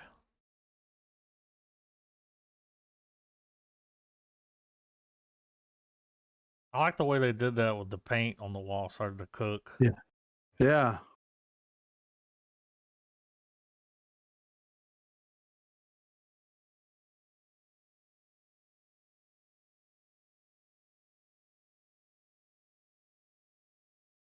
Dude, if that was my kid, we'd be living outside. Yeah.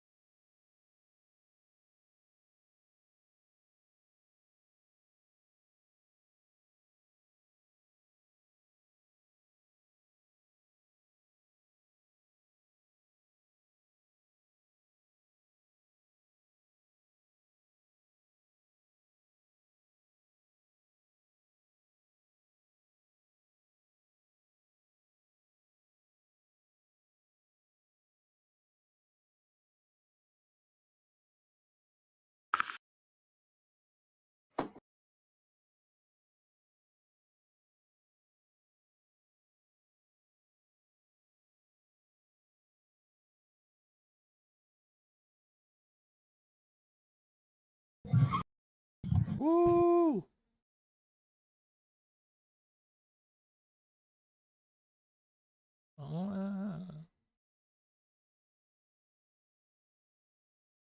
Damn, dude. That shit looks hot. Yeah. You know what I'm saying? Filmmaking has come a long way. Yeah, it has, right? I'm interested though. Yeah. I mean, I like Efron, so you know, I'll allow it. The Tourist. Comment. This was a good watch. Highly recommend. And before anyone says, how have you seen it when it's not out until March? It was released in the UK around Christmas on the BBC in a 6-part miniseries. So it's available. Okay. Good to know.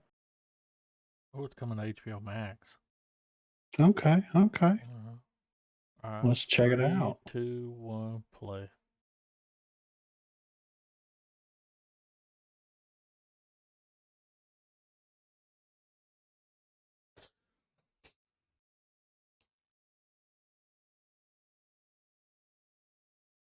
No Country for Young Men. Is this like Joyride? Candy Cane. Yeah.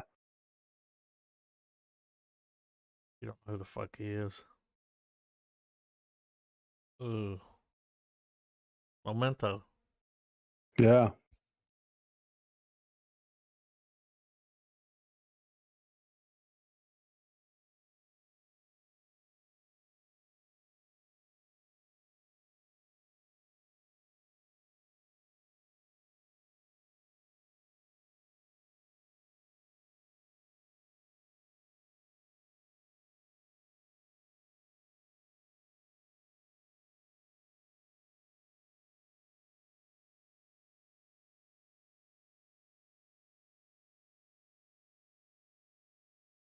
Mm.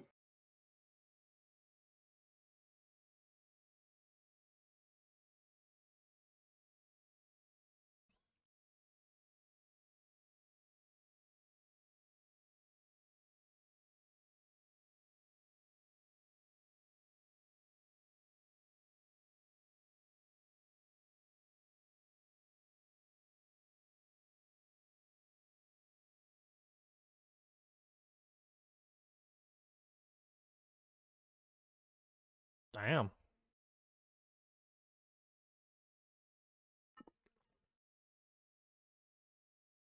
Looks pretty Give him a interesting. little peep.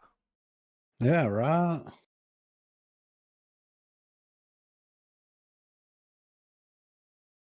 All right, we got a thriller here named Alice. Is this Alice in Wonderland? Possibly. All right. Shit, I'm ready. My comment.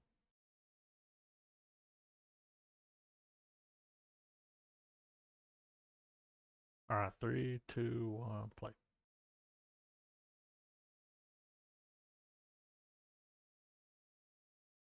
Nah, this ain't Alice in Wonderland. No.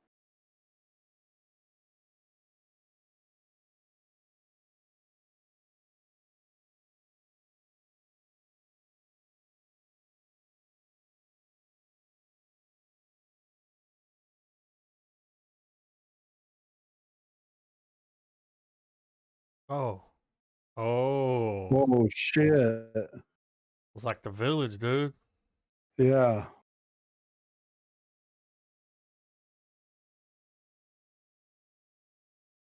Whoa, dude. 1973.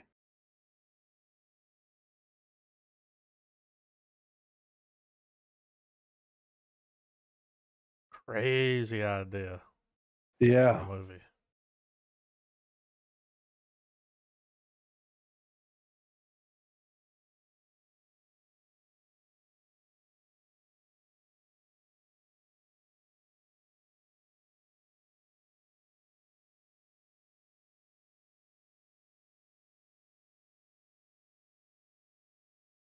Shagadelic.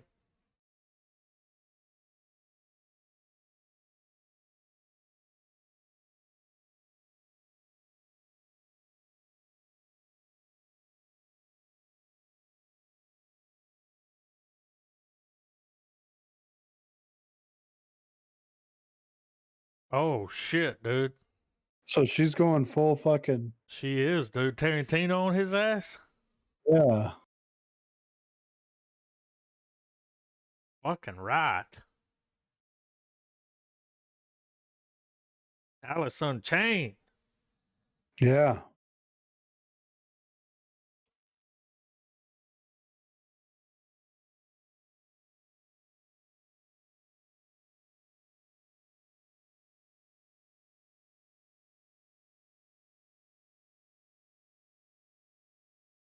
Let's go.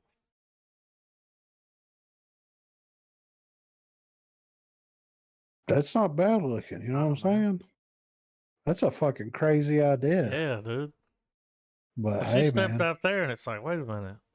Yeah, this is some regular ass roads. And then you're like, oh, that's the movie. She steps out, finds out the world's moved on. But nah. Yeah. She going back. There's more. Yeah. There more. Fuck old dude up.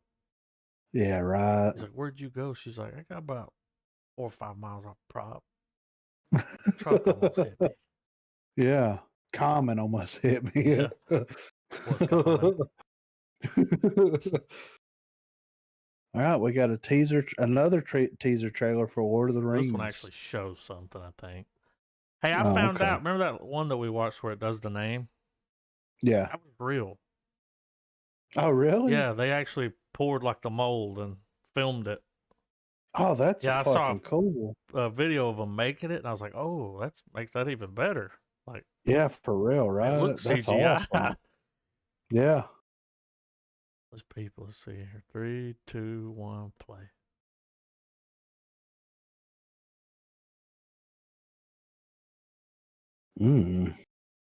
Yeah. Money. What the fuck are those?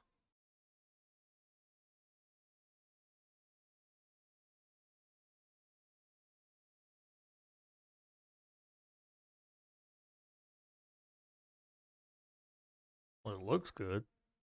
Yeah.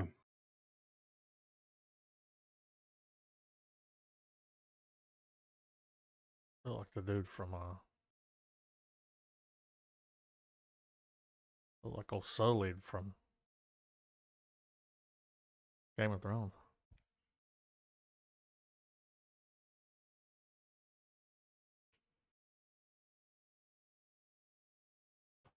Hell yeah, dude. You see some of those shots? That shit looks great. That looks really fucking good, man.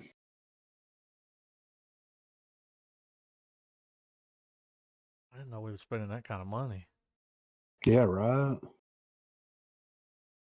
Fucking money, you know? All right, we got the Sonic 2 trailer here. Super Bowl trailer. So you know it's extra good. Yeah, right. There's no telling. Oh, I can't remember how much they pay to put those on there. I know it's a shitload of money. It's, yeah, definitely not cheap, right? All right, 3, 2, 1, play.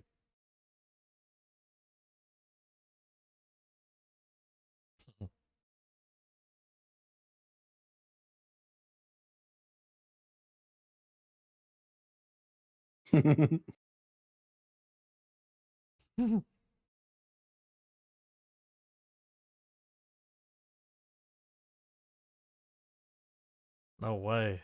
The fuck? Oh my god.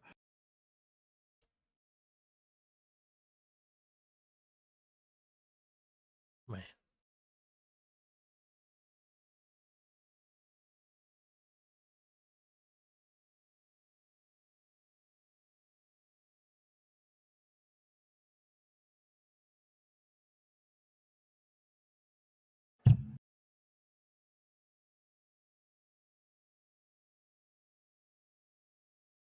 It looks bigger and better than the Yeah.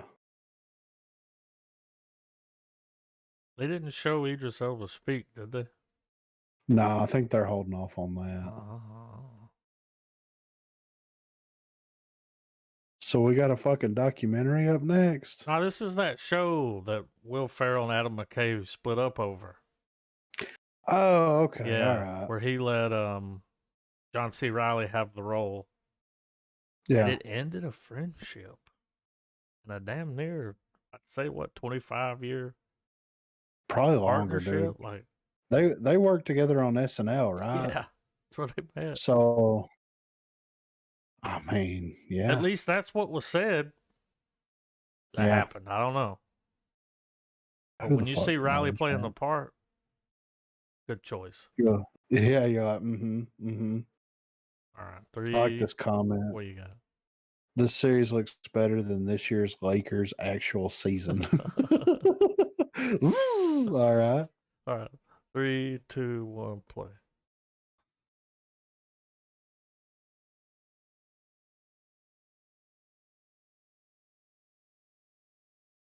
I just can't imagine Will Ferrell doing that. No. Unless he's dressed like Ashley Schaefer. Yeah. And then it just don't make sense. Plums.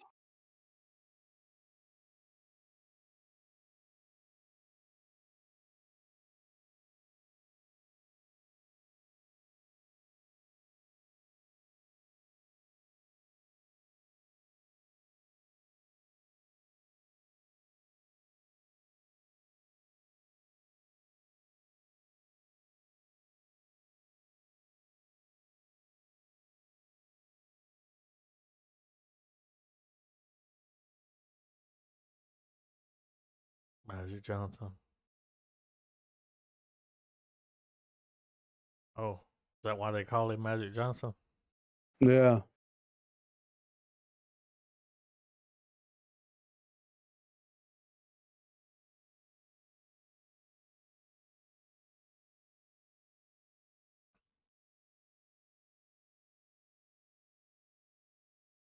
I think that was him on the set of Airplane. Yeah.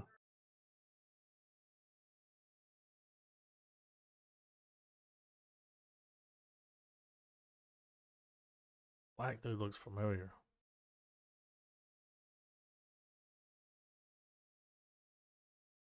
Larry Bird? I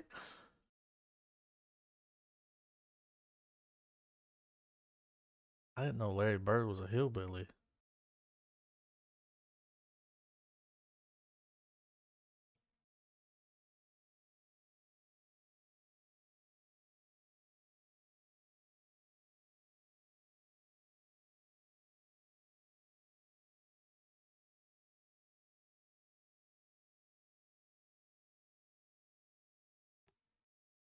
Damn.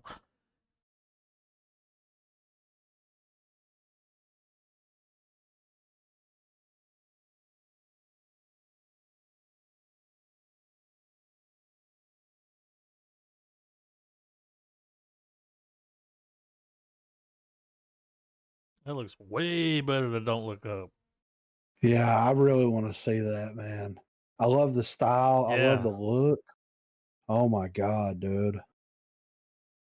That shit looks great. Trailer speaks for itself too, man. That's why you picked John C. Reilly. Like, yeah, for real. He's perfect for that role. Yeah. And she went, "You don't have family, you have fallout." And it was like, ooh, Yeah, cold-blooded. Yeah, right. All right, we got our first Black Adam teaser trailer here.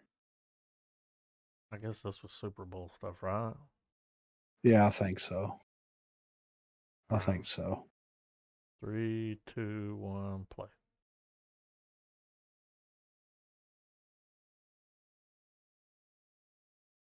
This was like a trailer they ran for DC during the Super Bowl. Oh, okay.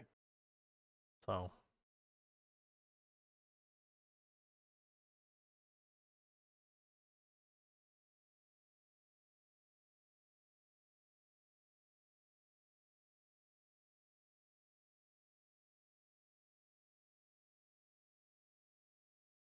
Black Adam footage did look good.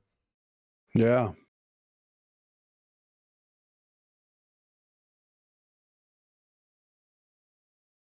What? Oh shit.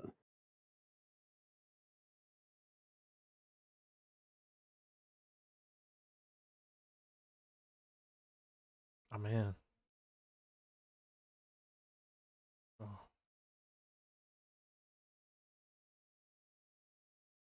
This is the same old clip. Yeah. I remember this one.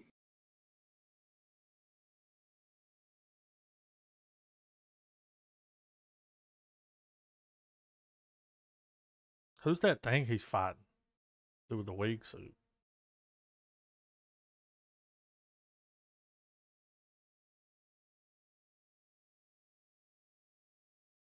So was he like trapped like a genie in a bottle for a long time? Yeah, Rock or apparently. something? Yeah. Oh, I the guess rock was in a so. rock.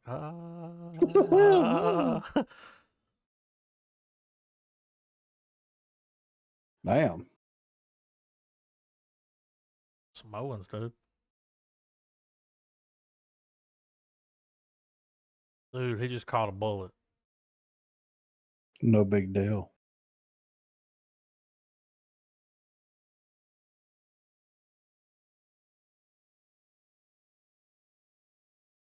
That does look awesome.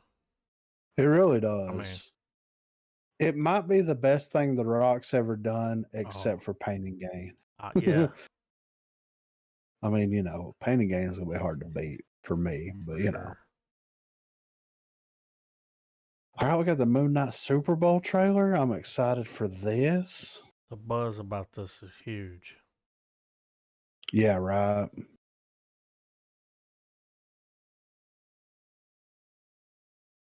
All right. 3, 2, 1, play.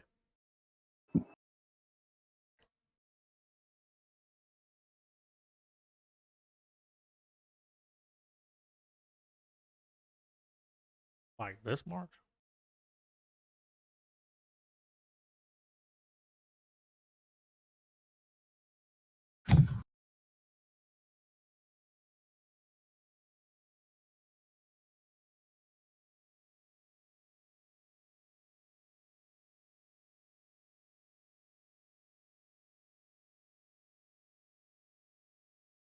This is the one that shows more.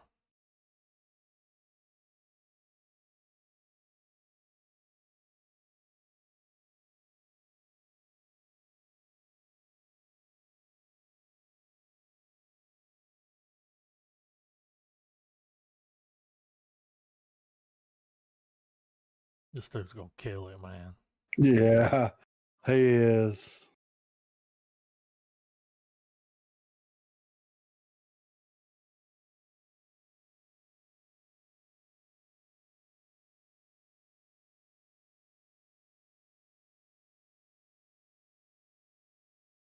See, he's like working at a museum or something. Yeah. And like handles some kind of forbidden rock or something, you know. Yeah, yeah. Some cursed shit happens. Not at the museum shit.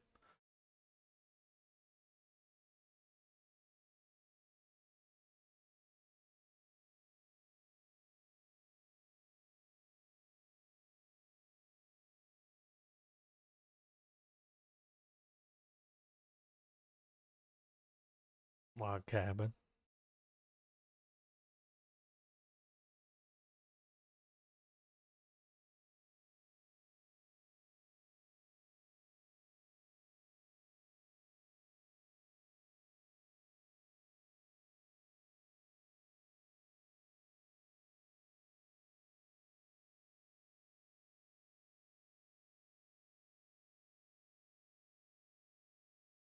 God damn.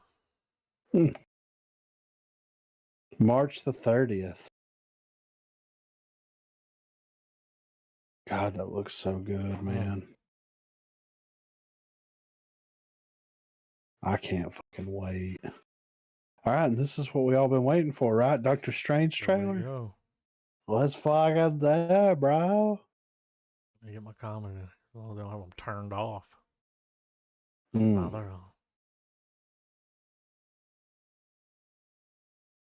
Keep your eyes peeled, man.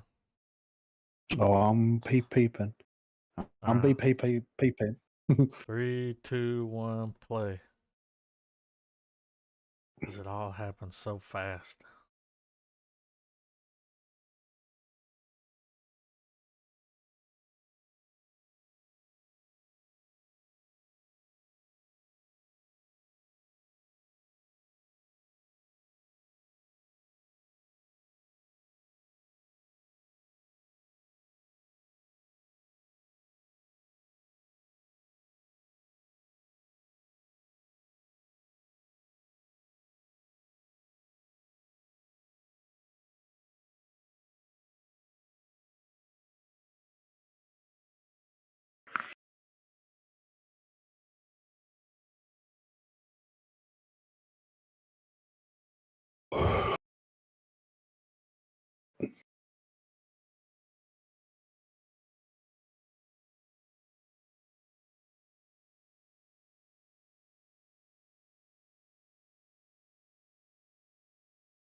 The fuck?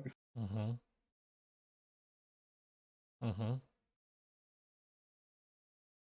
Yeah, there was, don't you? The voice? Yeah. It sounded like fucking. Fast too. Yeah. That's exactly who it was.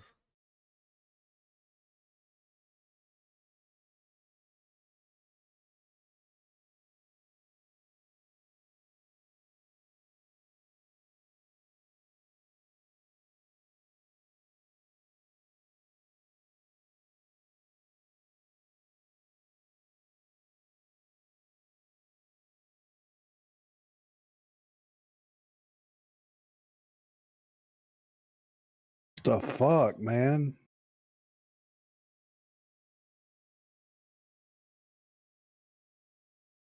So one of the big Damn things it. going around online, man, is Patrick Stewart, like that Illuminati group, Yeah, that yeah. X-Men Illuminati shit he was in. Because there's 4 chairs there, and there's a clearance in the middle for his chair. Yeah. And the Illuminati was him, Professor X, Iron Man, which could be Tom Iron, Cruise. Iron Man, Yeah. Mr. Fantastic, Don't know and if that's him. true, but if you know people like heavy spoilers and Yeah. Well, there has been rumors that Tom Cruise is going to be playing yeah, Iron Man, another version of Iron Man, and then we may get our Krasinski, oh Mr. yeah, Fantastic. Like this may be how they do that. Dude, this movie's going to be fucking massive. Like yeah, I understand that they were trying to like basically use the Eternals as a way to like build lore and stuff like that. mm-hmm. But Spider-Man and Did so much. it appears Doctor Strange is going to do so much more than fucking the Eternals ever wanted to do. You know, man, that trailer looks fucking great. I can't wait, and I'll definitely be watching the heavy spoilers video on that. Yeah, that So, was just some of the stuff that I'd seen on what was it, like Twitter, yeah, like Defender Strange. yeah, See Captain Carter's shield. Frankenstrange is in there. fucking right. The Ultron robots that were Yeah, bringing him that. up to the jail, and he is Yeah, getting. Remember we talked about maybe getting in trouble. yeah, He's being arrested. and maybe that's like, what if that ties into the fucking TVA? Yeah, Ooh, what if Kang's there? I mean, dude. I mean, they can't go wrong with anything, right? No, God, that's gonna Doctor be Strange good. looks so good. Yeah. I can't believe fucking Patrick Stewart's voice. I mean, That was dude, him. it was definitely his Yeah. voice, right? Now what they're pulling at here, you don't know, but Yeah, because that yeah. could be a huge, I feel Yeah. like if that was going to be a big reveal, I don't think it would have been in a trailer. Right. So it could be a sleight of hand. They did it with the fucking Spider-Man trailer, dude. Yeah, they Completely did. different Yeah. movie than one you thought you were going to get. Like, Yeah. I can't wait to see. I love how they're building it up too, man. Like Doctor Strange more or less fucked everything up, Mhm. depending on how you look at it with the whole Spider-Man shit, yeah. And like now he's got to fucking fix it. Like that's crazy. Do y'all think that it's the Illuminati that we saw in that trailer? I mean, it was definitely Patrick Stewart's voice, right? Yeah. Yeah. Well, I mean, wouldn't it be a great way to have to skip a bunch of ass poory to have it to where, like, okay, some of these characters are already aware of each other. They became aware of each other off screen. And I feel like the whole idea that maybe there's like a council Yeah. that's overseeing the multiverse Yeah. and they just keep each other informed, like, hey, that we're at the point in this timeline where Thanos is getting the gauntlet, or hey, this is happening, this, that, and the other. It's also a good way to introduce them and be like, oh, so Yeah, there will and be a great way X-Men. to use the cameo rumors as well, because wasn't he being escorted by a bunch of Ultrons? Yeah.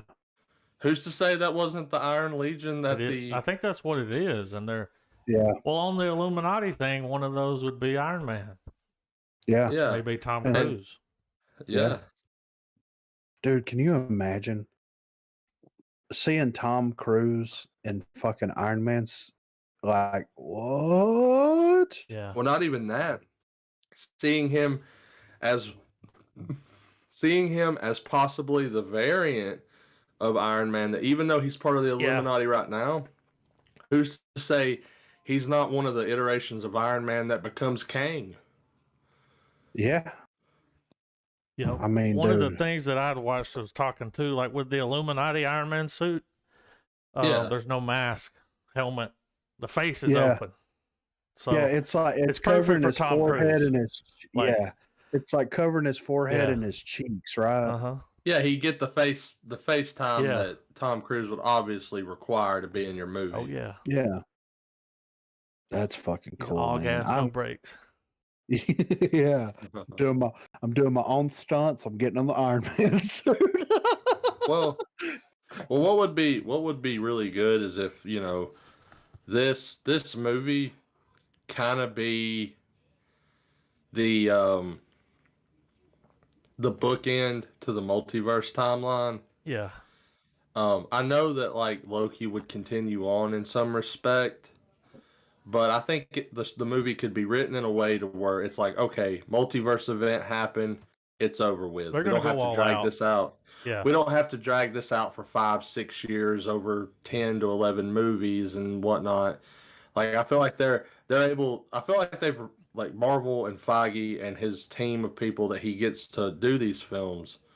They're on a level now where they have a formula where they could tell a crossover event and not have to invest so much time in character development for it. So now it's like, you can do a movie like Doctor Strange where, yeah, we'll introduce America Chavez and, a couple people here and there, but it doesn't have to be their origin story. Yeah. But with the moniker of an established character to bring you in. Yeah.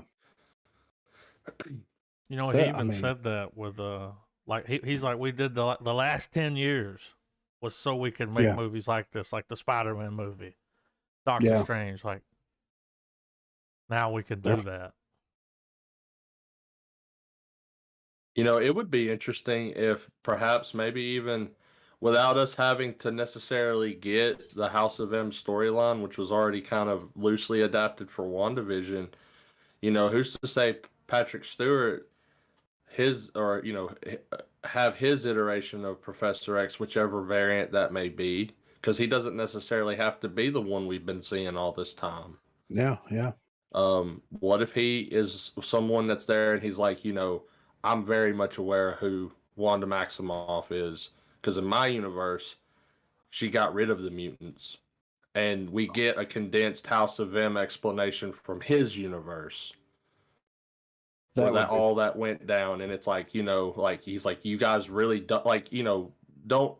He'd be the one that's like, proceed with caution as you try to contain her, because she is more than capable of wiping everything the fuck out. Well, you heard what she told him. She said, "How come when I break the rules to do something, good, I'm the bad guy, but when you do it, you're the good guy." And then you see he's being attacked by like what looks like all these different kind of variants of him. That could be her. I mean, I think they're going to fight. Because in the trailer, it looks like they're going to help each other. He's going to get help. Yeah. But it might turn into a... Well, I feel like a lot of the rumors that we've gotten over the past few months that we've reported on, sure, some of those might be true, but I feel like it would be a clever strategy to let that be what the hype train chews up, so that they can give us what we probably thought was at the end of WandaVision, and it was that, okay, she's going to be fighting Doctor Strange. Yeah. Yeah. Because even in WandaVision, Agatha flat out tells her that she's got more power than him right now. Yeah. Because, we still, he's still not Sorcerer Supreme. He's still a youngling. And that was at the end of that series. Then she went to the cabin in the woods and read the whole book. God knows. Yeah.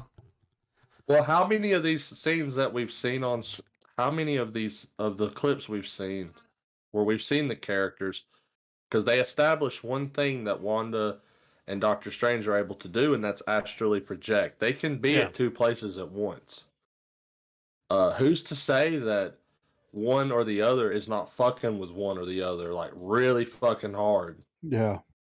Because I've often thought too of like, what if the twist is that, a lot of the Doctor Strange sequences we're seeing are from the perspective of either Strange Supreme or one of the other ones we might see of him. Yeah. Yeah. That's true. And what's really cool though is we got to look at we're obviously going to see the reference to Doctor Strange's iteration of the Defenders, because we get the statue of him in his Defender outfit. Yeah. Yeah. I want to say that corresponds with some leaks for like Lego or something like that, where they've got one of the new figures coming out or new collectibles, and it's him in his Defender garb. Yeah. Yeah, they said that there was at least confirmed 3 different versions of Strange. Regular Defender version, and then the dark. And then for a second you see like what looks like the Frankenstein version of him. Now, granted, Griffin, all of What If is worth watching, but I would say go at least seek out the episode called What If Doctor Strange Lost His Heart Instead of His Hands. I would say that is absolutely it's the best episode. Well, it's the best episode, but I would say it's absolutely required viewing before watching Multiverse of Madness. Yeah. Because that's going to give you Strange Supreme. That's his whole backstory. Right. And I'll leave it at that. Because like one of the visual cues in the trailer that makes me think that it is the What If Doctor Strange leaping over into live action, and I think it got brought up in a couple of the different content creators who break down trailers and stuff. But all those shots where he comes running out of a building or the sanctum, and you see that weird, almost like essence emanating on all the buildings, like that goo almost. Yeah. That is absolutely something that's going down in that episode of What If. Okay. Yeah, I'm dead. And the thing about it is, What If doesn't those plot lines don't coalesce until way later, like the last 3 episodes, really. So it's one of those episodes where you're not going to need to know any prior episode knowledge to enjoy that one. Right. Yeah, I plan on going back and watching that entire What If. You'll be surprised, because I was definitely I was expecting like an almost not really dumbed down for kids, but like I was expecting way more family friendly than what I thought, and way more off the, like I didn't expect it to have so many MCU references down to how things are drawn, like the animation style. I think I've said it before, like in the Captain Carter episode where she becomes Captain America, like they recreate shots right out of the first Avenger. Yeah. And all that good stuff, man. And plus, you get to see the Marvel Zombies at some point in the show, and I mean, dude, who doesn't love Marvel Zombies? Yeah, right. But how I know? Big Bug. Next week, Big Bug. Yep, I believe it's the French. Yeah. Guy who did I would City of say, Lost Children. I'd say this has been our best foreign film February so far, man. They're pretty good. Yeah. Everyone's been a banger. Well, I mean, and not every one of them is. This one's going to be the weird one. Yeah. It's going to be the weird one. Yeah. Because, normally, like I was saying earlier in the episode. You can tell by looking at the score. It's a weird one. Yeah. And, like, I'm glad that these movies weren't necessarily movies that were popular or recommended because they had some sort of shock scene during the climax or whatever. Like it was, they had their twists and turns like all good movies ought to have, but they were just genuinely decent films, Yeah. Yeah, and this one dropped last Friday. Yeah, so I'm excited. Yeah. So yeah, absolutely excited. The unsettling face that actor can make in that movie is just, I don't know. I'm ready to get the heebie-jeebies and be captivated at the same time. Yeah. Oh, yeah. But yeah, no Book of Boba next week. We got fucking Big Bug. It's on Netflix, so watch along with us. Have we all been keeping up with the Righteous Gemstones? I have not. Oh, okay. Well, I was just saying, like, we could do just a season review of it whenever you do. It doesn't necessarily have to be next week, but when you do get around to it, we can do we can throw a quick commentary about it. Throw a quick 3 stars on it. Well, I mean, absolutely. Absolutely. We've got Moon Knight coming up pretty soon. Yeah, Moon Knight comes March the 30th. So that means that we're going to have 1, 2, 3, 4, 5, 6 weeks. Technically, 6 weeks until Moon Knight comes out. So, are there? Well, I was gonna ask, has the Oscars come and gone yet? I don't think so. No, because I heard about that. Aren't we behind on March Movie Madness? Yeah. I was saying we could fill our brackets out this over the course of the next few days and present our findings. I don't know when that Academy Award's going to air, but I thought they weren't going to air it. They're going to air it this year? It's March the 27th. Will air live on ABC and broadcast outlets worldwide. Sunday, March 27th at 8 Eastern, 5 Pacific. This year's show is about uniting movie lovers. So who's going to be our host? Amy Schumer, Wanda Sykes, and Regina Hall. Pass. Yay. I'll wait till the things are published. Oh, yeah. Yeah. Yeah, I'm not sitting through that snooze fest, dude. No Ricky Gervais? No Ricky Gervais. He was the best thing about the Oscars Yeah, for the past decade, man. Some of those jokes hit differently now. They when you go certainly back and do. watch those compilations. And for those who know, they know. Yeah. But yeah. Big Bug. Big Bug. Next week.